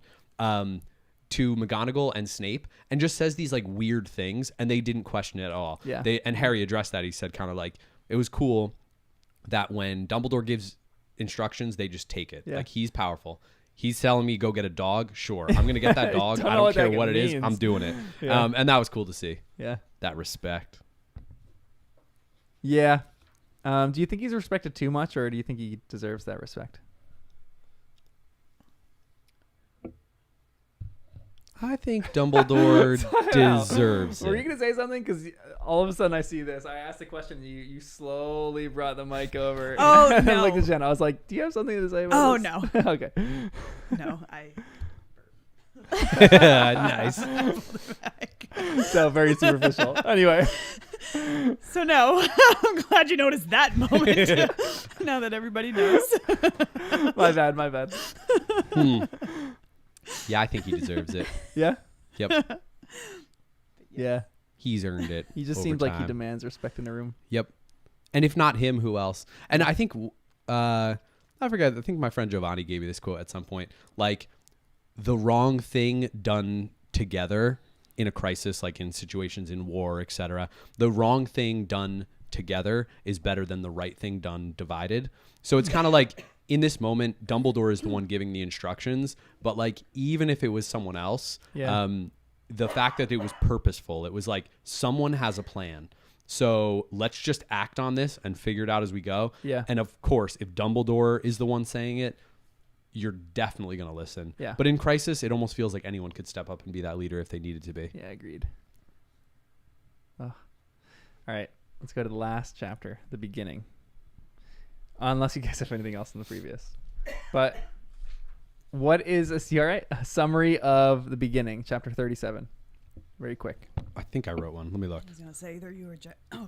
Ride back to London debrief. You want Yeah. to do it? Oh, Rita is a beetle. Fred and George never got money from Bagman, so Harry gave them their winnings, and they hexed Malfoy, Crabbe, and Goyle. Yep, I think that was about That was it. a great part, and he steps over him. Yeah. Steps on Malfoy. I think you were talking about this line before, but Harry, when he's in conversation with Ron and Hermione, the Diggories, it says they did not blame him for what happened. On the contrary, they both thanked him for returning Cedric's body to them. Mr. Diggory sobbed through most of the interview. Mrs. Diggory's grief seemed beyond tears. What are your thoughts on the Diggories? I mean, we started not liking them a lot, and I still think Amos has his issues. Yeah. But what do you Is think that about their them? only child? Right? Yeah, That's what I thought. Okay. he's an only child. The glory of Hufflepuff House. Mm. True Hogwarts champion. To Cedric. Sad. You know? And like the dad was obsessed with him too. I know, yeah, seriously. Yeah. That's a really sad part because his dad was like a little overwhelming, probably vicariously living through his son. Yeah. Yeah. But the grief that comes with someone who is so obsessed with their son that they end up losing their son is rough. This guy's never going to be the same. Yep. I don't That's think he'll go tragic. dark, but Yeah. And maybe this makes him fight even anything, more right. passionately Yeah. against Voldemort. or like he's willing to sacrifice anything because he's like, Yeah. oh, Yeah. well, I lost my son, so I'll die doing this. Send me on the mission. I want to get him. Whoa. I could see that. Yeah, that'd be epic.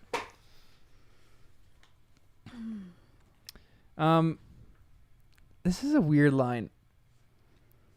He goes, she went to ask him if you could come straight to us this summer. Ron is talking to Harry. But he wants you to go back to the Dursleys, at least at first. Why does Dumbledore want Harry to go back to the Dursleys? Because of the ancient magic being near his relations. Yeah. That's what I thought. Okay. Still seems weird. I still don't fully get it. But it's safer at the Dursleys than the Weasleys. Or even if I'm not going to say safer, it is better for Harry. because I trust Dumbledore. Something about this, the Dursleys are better than the Weasleys. Not as people, but as a location for Harry. Just Whoa, clarify. yeah. And I haven't quite figured out why, but the only thing I can come up with is the ancient magic. Or he did something on the house, maybe? Yeah. It And the could be a Muggle. big old secret keeper scenario or something.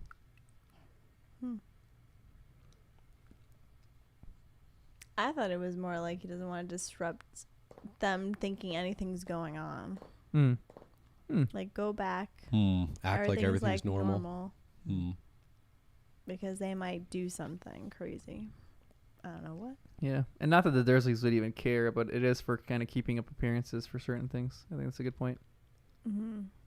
Dumbledore's got his reasons, said Ron. It's true. Do you feel like Dumbledore doesn't communicate certain things and he should communicate some things? Do you think he's wise to keep a lot of this stuff to himself? Probably. I don't know. I do think sometimes because, like, you know, in all these, like, evil versus good, it's like the more information you know, the more the evil person being wants to get the information out of you. So the less you know, you're not giving That's up fair. any, like, secrets. So if Dumbledore keeps all these secrets, you can't learn anything more about him. Like, you can't learn how he's thinking, how he's protecting, what magic he's using, because he's not telling anyone. Yeah, it's true.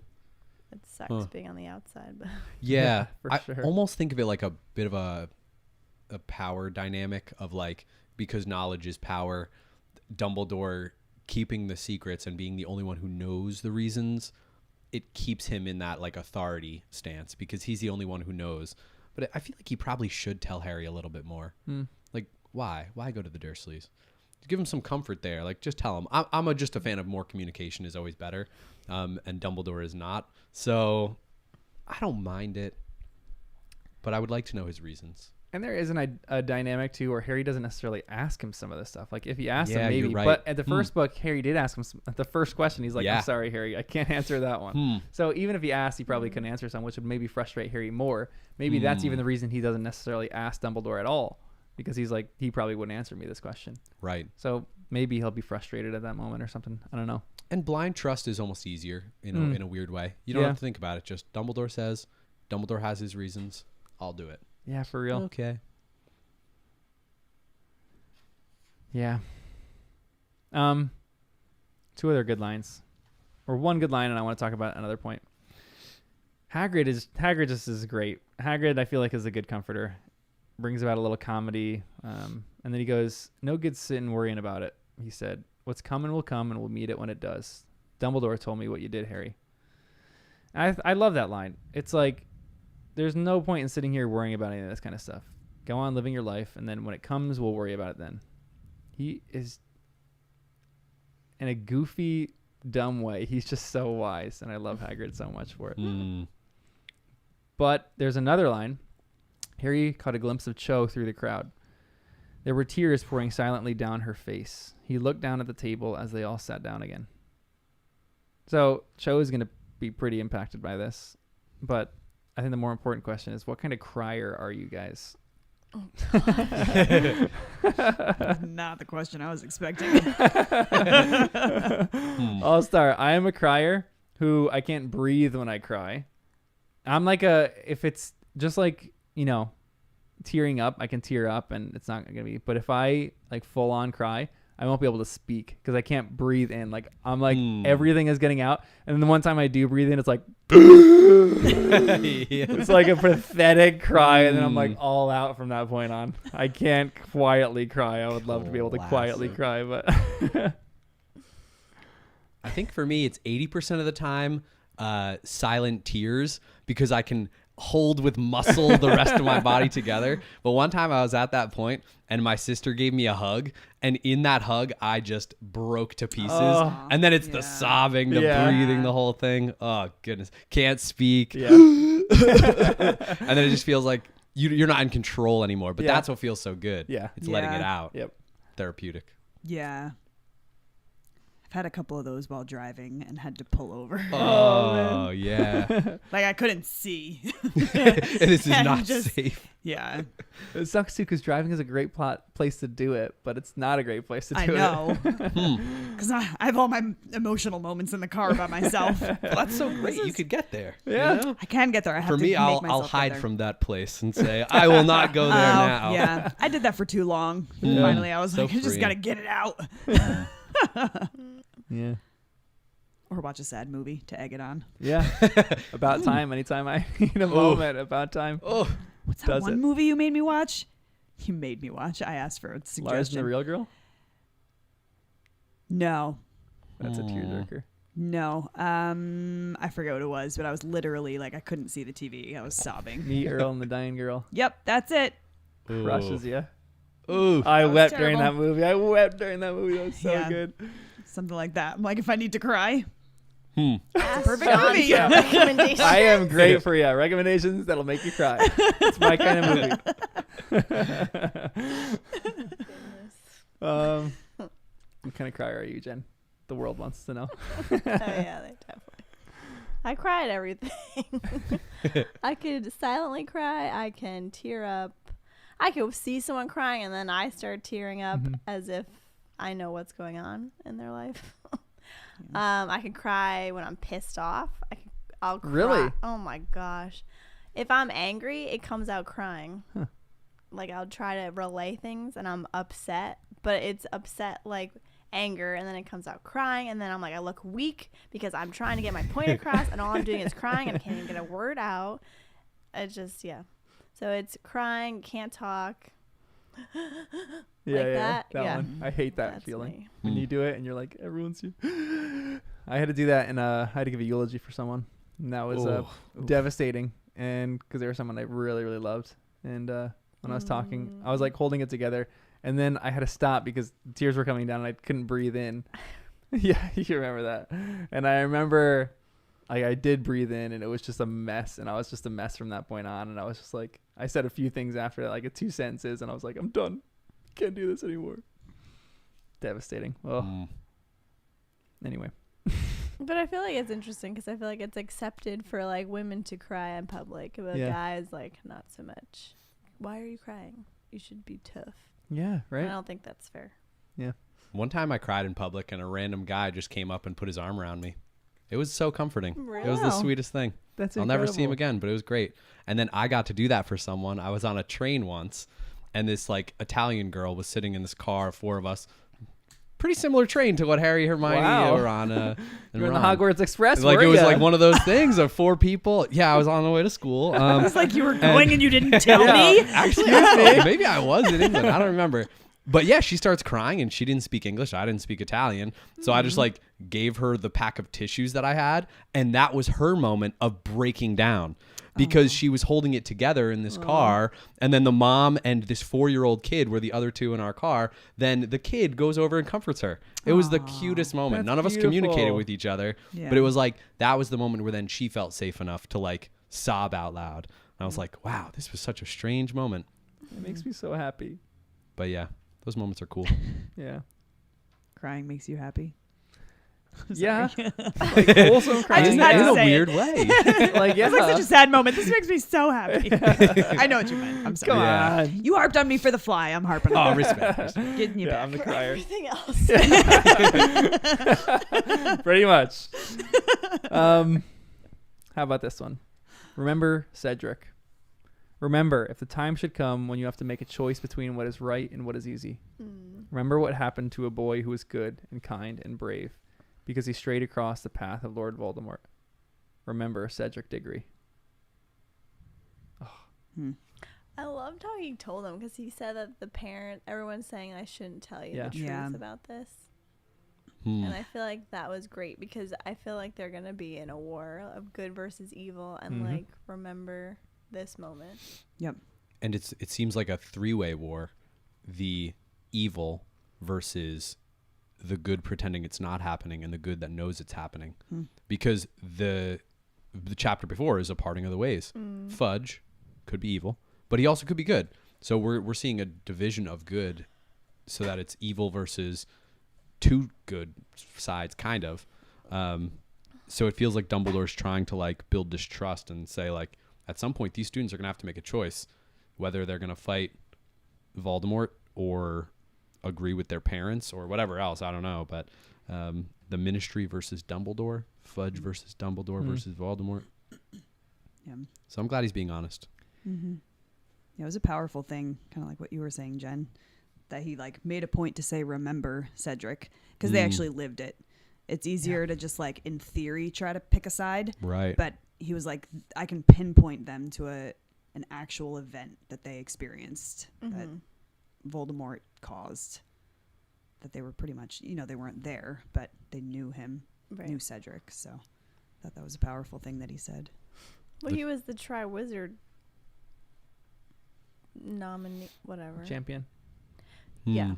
So, like, he's supposed to be, like, the best out of the school, too. So it plays into that even more, where it's like, remember, he represented us, and he was innocent, and he was good, and, like, remember this for a future. I love that he...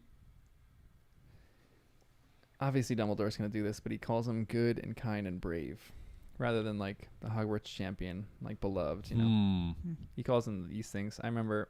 I'm just going to, like, give myself a pat on the back. And when I was with you, Danny, at summer camp in 5th grade, we each got... Do you remember what the... One time at band camp. What? Sorry. What? She was referencing a movie. I said that one time at band camp. Sorry. Just ignore me. Do you remember what your accolade was? Because every student, every kid that went got this like little sheet of paper that was like what they were, or what they were best at, or something like that. No, I don't remember. I was mad. I remember at the moment because I got I wanted to get most athletic. And I didn't get most athletic. I got most caring because my counselor saw me in the gift shop shopping for gifts for my siblings and my parents. That is awesome. And I got them little stupid trinkets of things. But I remember I got most caring. I was like, oh, bummer. Ew, caring, lame. I'm the athletic. I know. Good at sports. But I'm like, in this instance, this is great. He's being known as being good and kind and brave. And those are the things that you should really value in a person rather than athleticism and, being a good champion and being, So I love that. I love the memorial that he gives him here. Do you think people will actually believe Dumbledore? So this is kind of stuff talking about the next book. Do you think that there is going to be a mass movement in Hogwarts? First of all, do you think that the next 3 books are going to be in Hogwarts? Like, do you think that they're going to go through their school year again? And I think I know. Do you think... people are going to actually believe Dumbledore, or do you think they're going to side with Fudge? I saw glimpses like of the next movie, and I didn't know what movie it was, but now I have an idea of what was going on. Well, no spoilers. You watched all the movies. Oh my God. I don't remember them. I don't actually know if I saw 6 or 7. I walked by it and I heard like a thing going on, and I was like, that seems weird, but it didn't register until like now. You gotta text me after to let me know what that is. Yeah. But I think. What? I was just wondering. I feel like it's gonna be Hogwarts, and I wonder if like half the students are not gonna come back, maybe because the parents don't want them to finish school there. But that wouldn't make sense because I guess they need to finish school. I just think it's gonna be a division in the school, so it's gonna be interesting to see. It's like evil, and then like the two goods of like my parents think this, so like I don't really trust Dumbledore, or I just think it's gonna be like dividing the school by like students, what their parents believe and what they believe in. So Dumbledore is back to full power. Do you think he's gonna make his presence known in the next book? Sorry, Voldemort. Yeah. Okay. I'm messing up. It's okay. I just wanted to make sure I was following correctly. Do you think he's gonna make his power known in the next book? I think so. He seems that showy type. Yeah. I don't know. Ooh, maybe by the end. Because I just don't know if he could. Like, Although I'm wondering what happened in that grave his now. ego He just is lost to dangerous. Harry. I Yeah. know. Like, now he's got to convince his Death Eaters that he's actually strong because Harry just defeated him again. Like, in a sense, he was telling all his Death Eaters, don't kill Harry. I'm going to take care of it. and then he couldn't take care of it. Like, it feels like he's not at full power yet. You He's think getting there. The Death don't know. Eaters now are second guessing their I feel like they would alliance? have I to. wonder. I don't know, but like they're still scared of him. Yeah. None of them would want to take him on. Well, but I mean, now they. Yeah. I don't know. But I feel like they're also trapped because like they're already Yes. a Death Eater, and so Mhm. now if you're like, oh shoot, his power is defeated by Harry Potter, And I can't. Harry leave saw him. them. Like, Harry knows some of the people that were there. So, like, he knows Mr. Malfoy was there. Yep. Yeah. And so now I feel Yeah, like they're how in a is weird this spot gonna of, like, play out? they have to now call Harry a liar if they're back in the real world, or they have to just not go back to the real world. But you think that they don't know. know. that Harry knew it was them? Because didn't they have their mask I was on, just but going to it say, was, like, maybe just it their was like an voice? unmistakable voice that Yeah. Harry couldn't tell for sure. That might be true. I forget. So like, I wonder. They're like, oh, he doesn't know that it's me. But I feel like Voldemort used names and was addressing people. Yeah. Yeah. So like, why can't Harry tell Dumbledore all these people, and then they can go get them? Yeah, he can try, but that's why I think Dumbledore doesn't have the power to get them Well, anymore. because Fudge Fudge doesn't doesn't believe believe it. them. Yeah. But what if he told Fudge all this stuff? Like, hey, oh, he did try to. Yeah, He he did. That was the definitely wild did, part. yeah. Fudge, one of the And that's most why I didn't like infuriating him. lines to me was he goes, "Oh, Lucius Malfoy, there's no record. Big giver to the Ministry of Magic." And I was see, like, that's where I was "Oh like, my gosh." Yep. you're Hated that. evil. Yeah. I So don't think so. I bad. think Fudge Oh is my evil. goodness. I don't know. Oh, man, I don't know. I think it does have to be at Hogwarts. I'm also thinking that this dynamic of the Ministry versus Dumbledore is something that was less spoken about but was already felt. Almost like people who go to Hogwarts already like Dumbledore to a certain degree. But I don't know. Didn't Fudge say something like about like that you believe in this mixed blood thing or whatever? Not everyone. Maybe I'm making this up. I don't remember. Never mind. He did. He said you have the like your pure blood stuff. You're saying Dumbledore said it to Fudge, or Fudge said it to? No, I thought Fudge was saying like you're like hallucinate, like you think Yeah. that it's gonna be great with like this mixed blood stuff, and you're wrong, and not everyone believes you, but they've been going along with it, and now you're gonna lose those people. But maybe I'm making that up.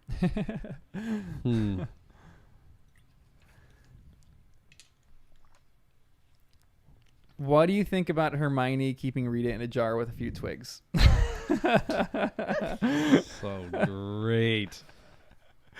That's outrageous. It's hilarious. I know. We haven't heard anything from her yet because I have her in the jar. That's so But funny. like, to she me. can't transform into a human and break the jar. No, because she But put she's an got a s- anti-breaking yeah, charm spell on on it. it. Or Oh, charm. that's right. So she is locked in prison as an animagus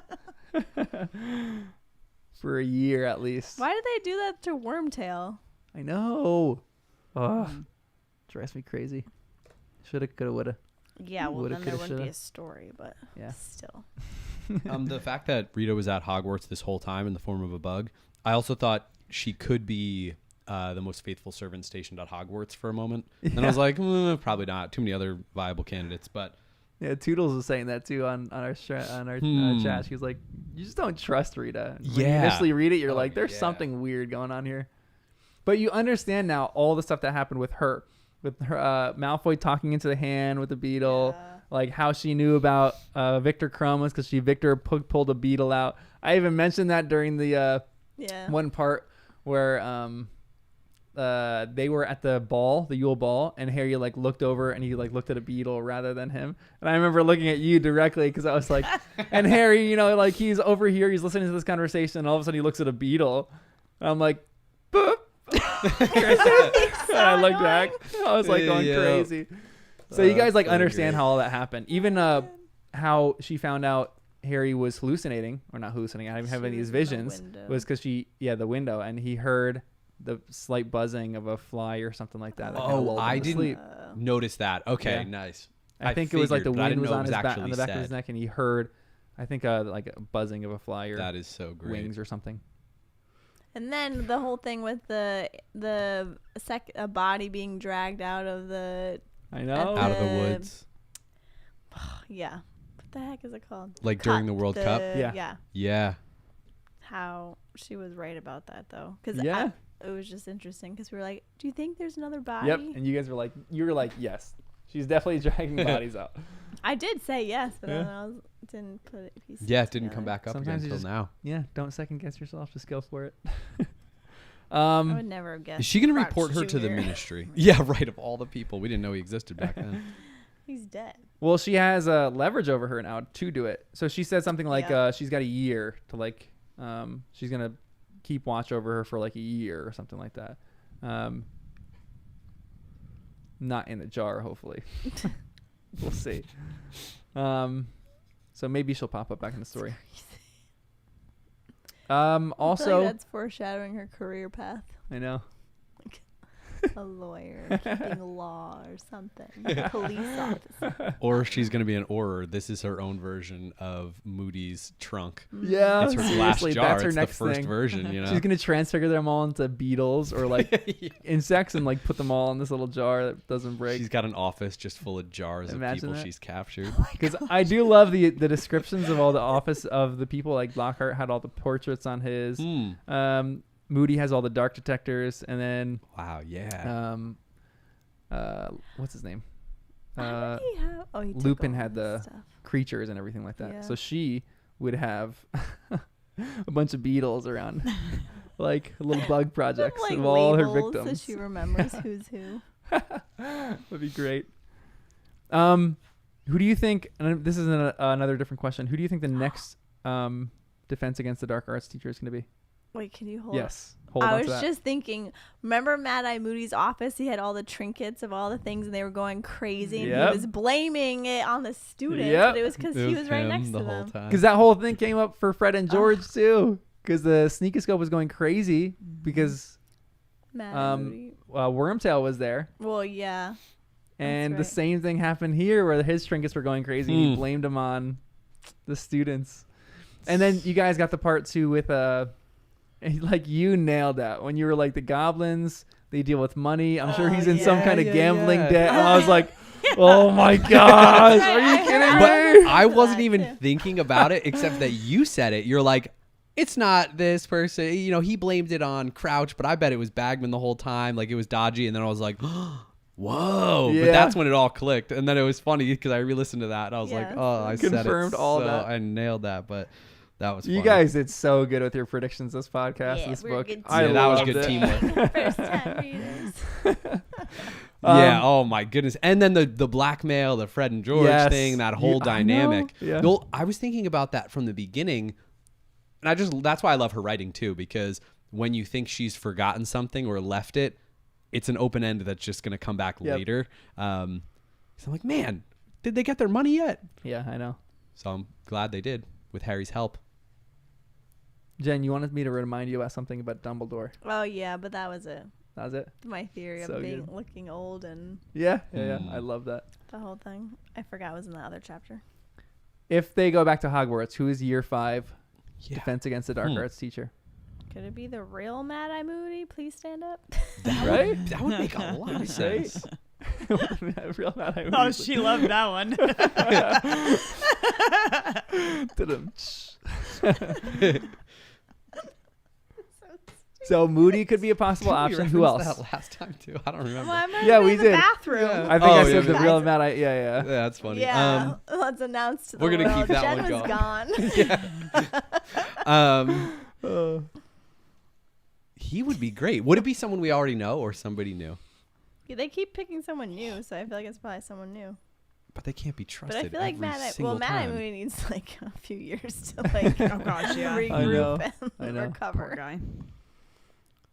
Could any of the Weasleys, Amos Diggory, could Hermione teach it to the younger students? And Do you think Harry would be a good Defense Against the Dark Arts teacher? in a lot of ways, yeah. Actually, He doesn't yeah. know enough yet. He's Yeah. not studious enough. But Yeah. he would be a good teacher. Yeah, he's got the experience down, right? Yeah. It's probably someone new. I feel like. You think that has been a trend, right? Like Yeah. we haven't met them before and then the book starts. I like that it's like such a thing. I know. But that's where I don't know with writing like the right way to do it. I don't know how she approached it. Do you break the trend or you keep it going? I know. Hmm. Because I do like that. See. Well, I'll ask you more questions over the next What if book. it's Dumbledore? Ooh, He has honestly, not taught yet. Because all of a sudden he's like, shoot, Voldemort's back. I need everyone to know what's going on. But then Right. he'd have the curse. Would he like die after that, or would he just like not teach that anymore? What do you mean? Because there's a 1-year curse on the Defense Against the Dark Oh Arts teacher. my So whoever's there is probably only going to be there for a year. Yeah, but it doesn't mean he's going to die. Yeah, it's true. Have they died? Who died? Maybe. But here's they'll at least go away, Yeah.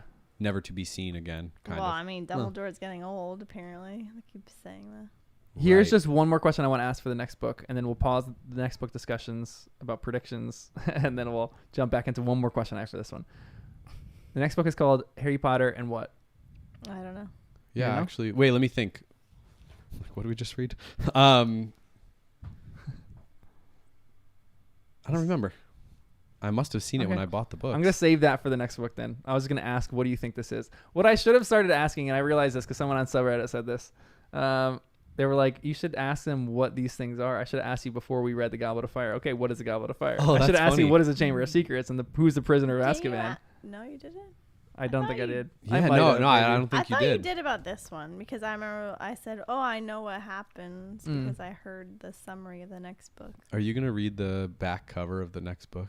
I love listening. And then I get good guesses. So Yeah, I guess so, because that ruins the question Yeah, if you I know know. like the.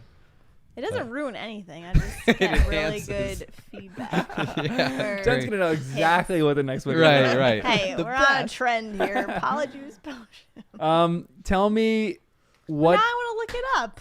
what questions you I'm gonna have look of it this up. book. Did it wrap up things nicely? What other points do you want to make? Anything else that you have for this book before we get into like who won the book, the house cup of the book, and what's your favorite moment of the book? Of the book. I have 2 romance questions. Hagrid and Eminem going on vacation together to the motherland. To the motherland. Romance question mark. That is pretty funny. That whole dynamic, and Yeah. I'm all about it. Also, bye Harry, said Hermione, and she did something she had never done before and kissed him on the cheek. Very sweet of her. Like a sibling? Question mark. Or like a crush? I don't know. Interesting. Will there be a love triangle between the three? Well, it opens up Ron and Fleur. She wants to practice her English anyway, which Ron thinks is very good. So I was like, well, I mean, Oh my God. I don't hate it. Now that Cho is not an option, let's face it, I don't think that would work anymore with Really? with Harry. I don't. No, it feels too weird. I don't know if I could get behind that anymore. Why? I think with Cedric dying, there would just be too much grief wrapped up in the whole thing. I don't think it could work. She'd be crying on all their dates. Yeah, like it would just be, honestly, I just couldn't think of it as healthy. I would be like, Cho is just trying to hold on to memories of Cedric Yeah. through Harry, or there'd be deeper resentment. I don't know. Wow, you think this through. But honestly, I think him and Cho could have a great friendship now to the next level. Like they've been through something together. They could support each other, but I don't think they could date. I don't think they could be romantic. Interesting. But Hermione and Harry, maybe. We'll see. I didn't think I'd be on that train, but now I maybe am a little bit. I feel like she just kissed his cheek because he almost died. Yeah, Like- maybe. But they've What is it? almost died a bunch of times. And what does that do to a 10th grade boy? Yeah, it just kisses feels his like- I don't know. Yeah. It just feels like there's something more there. Jan, I'm talking about emotionally and mentally. Yeah, I know. Yeah, classic Jen. Blame it on me. That's definitely gonna play with his heart a little bit. It doesn't matter if they're even just friends. A little kiss on the cheek is gonna emotionally get a guy's wheels turning. Yep. That's what she said. I was just thinking that. There's these card games. That's what she said. Oh yeah. It's like, what was it? Like apples to apples with Yeah. innuendos. But that's what she said, so definitely not very clean. We gotta play it Harry Potter style. We should like have Harry Potter bingo. We really should make Harry Potter bingo for our podcast. Oh man, there are so many Harry Potter things I now That's a good want to idea. get into, Yeah. and I just have to wait. I know. There's like some new Harry Potter video game and everything. Oh and my I was gosh. like, that looks so awesome. I can't even watch the commercials because I don't want to know anything about it. I literally made but a I'm mention like, of this "Oh, it on the looks so podcast good." that's coming out tomorrow on Monday about how I'm gonna live stream some of that. It comes out in February, and you guys can't do it yet, but I'm gonna see if I can live stream and like that is so awesome. like do the game. Like me and you will hang out and we'll live stream the Harry Potter game. Well, And just you because guys there's can so join much more after. to the world now that I'm like, oh, I want to peek in on all this stuff. We're not even halfway through the book. Because the next ones are so big. The first book is Jen, tiny. But Looking back on it, tell the thing is me- like this big. I just want your confirmation of this prediction that I made at the very beginning. That I'm happy it's such a big. Yes. Yeah. Aren't you happier that these books are longer? Yes. Don't you almost wish they were longer than what they are? Absolutely. Thank you. When I was finishing this, I'm You like, wouldn't have a stop. oh no, we're almost 45% of the way through or whatever it was. Yeah. I'm like taking guesses. I'm like, no, maybe we're only 40%. Maybe we have lots left to go. Yeah. I like want them to be longer. We're about 43. There's like, I think we get to like yes. chapter 6 or 7 of the next book, and that's when we're halfway through. And then I was like, oh man, because we like put a few Christmas things up in here. I was like, yeah, I was joking with Kristen. We could decorate it next Christmas too. And then I was like, will we be reading in another year? That would be so awesome. we might, but it's worth it. Depends how much we stretch it out, but it's so Yeah. great. Speaking of, can our viewers point out all the Christmas stuff in our? I know that's like a little challenge. Yeah, Find I all the little Spy. Christmas things. Go watch the live stream, and go find all the little Christmassy things we got. All right, I want to know who wins the House Cup. Let's just talk about for these chapters. Dumbledore. Yeah, that's Yeah. strong. There's a Like, lot of strong that's- contenders, Oof. though. I really love Yeah. Mrs. Weasley in certain moments, like we talked about. Yes, yeah. She's great. Harry is also really great, and like his courage and bravery to actually be able to retell the story. Sometimes Yep. I want to give it to Amos Diggory, but oh, that's devastating. Yep. Posthumously, what is that word? To Cedric. Posthumously, yeah. maybe. There you go. Oh yeah, so true. I feel like Dumbledore does win this chapter. He just isn't on a different level from everyone else, though. Yep. Yeah. What is your favorite moment in these chapters? In these 3? Information. Yeah, it's all about the information. I love it. Do you have my favorite moment for me again? Yes. The what? This hug? No, I don't know. You like you, You love picked the out a hug. moment last time and you were like, you do it. "Oh, and this you're was-" like, Well, I just yeah, gave yeah, it to you yeah. the hug. Your favorite Oh. moment is the hug. Oh. When thanks. Mrs. Weasley hugs Harry. Yep. Come on, I can't keep doing this. You just gotta tell me what your favorite. When you're reading these chapters, just write down. Nice. That was a great Ahead moment. of time, you know? lock it in. Yeah, I was doing that and I don't know what happened. I feel like that is written down. though. Christmas happened, and you're knitting our sweaters. yes, Yeah, so for sure, for true. sure. Thank you. Which are crushed incredible. these I am sweaters. so I cozy can't right now. believe it. I love Are you? this. I'm sweating. Really? Yes. Yeah, I'm I right had next to to the shed my window, so layer, but how I'm gonna cozy. keep staring at it. This is so great. I love The these. J. So Yeah, it's the awesome. J's. Gives a little Trying extra to- coziness. Sorry. I feel like I'm gonna have to wear this like all the time now. I know. And then especially when we're reading Christmas in the books. Yeah. But the world does feel like it's changing. But I hope they still celebrate Christmas in the next books. My favorite moments, I think, too. World War. Yeah, right. It's about to be World War III in the wizard world. That's what it sounds like.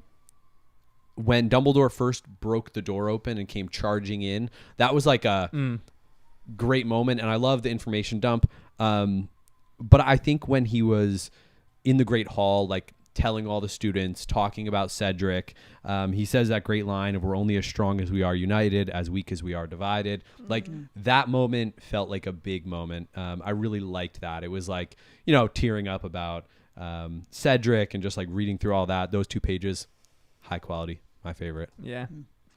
Just the whole dialogue that he has with Fudge is some of my favorite writing. Oh verse to yeah, this that point, too. Oh man. Oh yeah, what you read earlier was Oh. really good. I love how he talks about that, and I really love just the memorial that they have for Cedric too. Remember someone who is good yeah. and brave, and what happened when they just kind of happened to go across Voldemort's path. Yeah. Remember Cedric Diggory. I love that. Who wins the House Cup for this entire book? I mean, does Harry win them all? No, I gotta give it to Cedric. I gotta take this Yeah. off. I'm like, Okay, we got to vote for Cedric. All these books are about Harry Potter, though. Like, Yeah, isn't it? well, you're right. I feel like I'm giving him a little handicap just so that Yeah. he doesn't get it every time. But Hermione could get it every time. I too. did think about that. She did a lot of awesome stuff, Yeah, and she always is she's so level-headed. Yeah, I enjoy Fantastic. her character. Oh, man, like because even the drama between Harry and Ron, she's in there like trying to mediate things and help out. She's encouraging Harry to get the clues. Yeah. She's a sounding board for Harry. Like that's why I think Hermione and Ron, even when they're the unsung heroes, they are giving Harry stability that allow him to do anything basically. Because without them, he would not be able to handle this. I don't know if I could she's so really good. give it to Hermione, but I can definitely think about it. she's up there. She's up there. She's up there in the power rankings, but not quite. Maybe not quite getting it. Yeah, I feel like Harry kind of deserves it. Dumbledore is great in this book. Really love Dumbledore. Sirius is a good character, too, even though he's not really in Yep. it. His letters and advice. Yeah, yeah, you're right. He's the unsung hero of this book, really. And I feel like with Dumbledore, we might find out more that he was doing that we didn't see in this book and realize how much more he actually had like a hand in making this stuff happen. Because again, he always seems a little bit distant, but now he's getting more involved. I feel like I'll have to lock it in and say Harry, Yeah. because that fight with Voldemort, like he had some emotional support from these shadows, but like he was just going for it. Yeah. Fighting the Dark Lord all by his onesie. Toodle says Harry has to win the House Cup for being a 14-year-old boy who willingly faced death by fighting the darkest wizard in his world. Yeah, So- I mean, True. Yeah. yeah. Can't argue with that. Yep. So Yep. Harry wins the House Cup for the Goblet of Fire. On to the next book, which I am not gonna say I what it's looked it named. Oh, dang it. When I hear, oh wait, no, don't tell me. I was like, when I hear it, I'm gonna be like, oh yeah, I've heard of that. Yeah, but it's good because I still don't know what it means. Yeah, you're not gonna know what it means. Can we just Excellent. say it? It's up to John. Yeah. It's called Harry Potter and the Order of the Phoenix. The Order of the Phoenix. Maybe that plays into what you were saying. The newest, like, There's tail a feather. third tail feather that's going on. Ooh. And that's the Order of the Priori Incantatum. The And on that order. note, thanks for joining us on this podcast of Harry Potter and the First Time Readers. We got the movie podcast coming up next. Oh yes, Yeah. I'm excited to watch this Yeah. Me movie. too. Yeah. I wanna see it. Yeah. Maybe we can do Finally. that. Can Next we week? squeeze that in? Yeah, if you guys want to squeeze that in sometime the next week. Whenever Yeah, you guys I are do free, want to, I'm yeah. free. I mean, like, Yeah. I'm are? relatively free too. Yeah. Yeah. Okay. this week's a little more chill for me. But thanks for joining us online too. Yeah. Toodles. Thanks, guys. We love your comments. Bye. You are You guys are great. you are one of our Harry Potter nerdiest, and that's the greatest compliment for me. So thank you. Weasley jumper is going on sale for $1,000 each. We'll My sign it for hands you, can't too. do it. Like I need like a year break. Oh, I But thought you again, were selling ours. yeah, seriously, I know. I'm not No, selling you this better thing not ever. sell I yours. will never sell this for as long as I live. I'm gonna wear it Never all the gonna time take these off ever. now. I know. If you guys want Every day. bookmarks or stickers or anything like that, send me an email, firsttimereaders@gmail.com. I'll send you guys some stuff if you send me your address, all that. But thanks for watching on the stream. We love you guys. Oh, John. Also, is the website still password protected, or no, is it I took the free password now? off. Yeah, it's So free. nobody has to guess the password. Anyone Yeah. can just explore a couple articles getting posted. Our password. You want to say what the password was? I think it was lemon drops. Yeah. No, it was No, sherbet. was it sherbet lemon? What, sherbet lemon? And Okay, yeah. someone spelled it the British version of Yep. it, which I was devastated Oh, over. so they go on close. subreddit and they're 'Cause they like, guessed that right away, right? they were like, my first guess was sherbet lemon, but that Great wasn't it. guess. And they guessed they just spelled sherbet wrong, like the There's no British R. spelling of Yep. it. Yeah, sherbet. Yeah. I was like, oh come on, you're so Great close. guess. I love that. So yeah, great guess. That was really fun. Yeah. Yeah, our website is not password protected. We're gonna start throwing out some articles out there. So if any of you want to write articles for the website too, on like Harry Potter nerddom. Right. It's like a slightly Yeah, more seriously. permanent Reddit. Yeah. If they've got good content Yep. they want to write up and have 100%. published by firsttimereaders.com. Oh, yeah. Hmm. We're becoming the source for all your nerd Harry Potter stuff. So Well done, guys. great. Anyway, have a great Sunday, guys. On like Harry Potter nerddom. Right. It's like a slightly more permanent Reddit. Yeah. If they've got good content they want to write up. You guys are great. I'm gonna wait 20 seconds. We're becoming the source for all your nerd Harry Potter stuff. Where'd that picture go? Anyway, have a great Sunday, guys.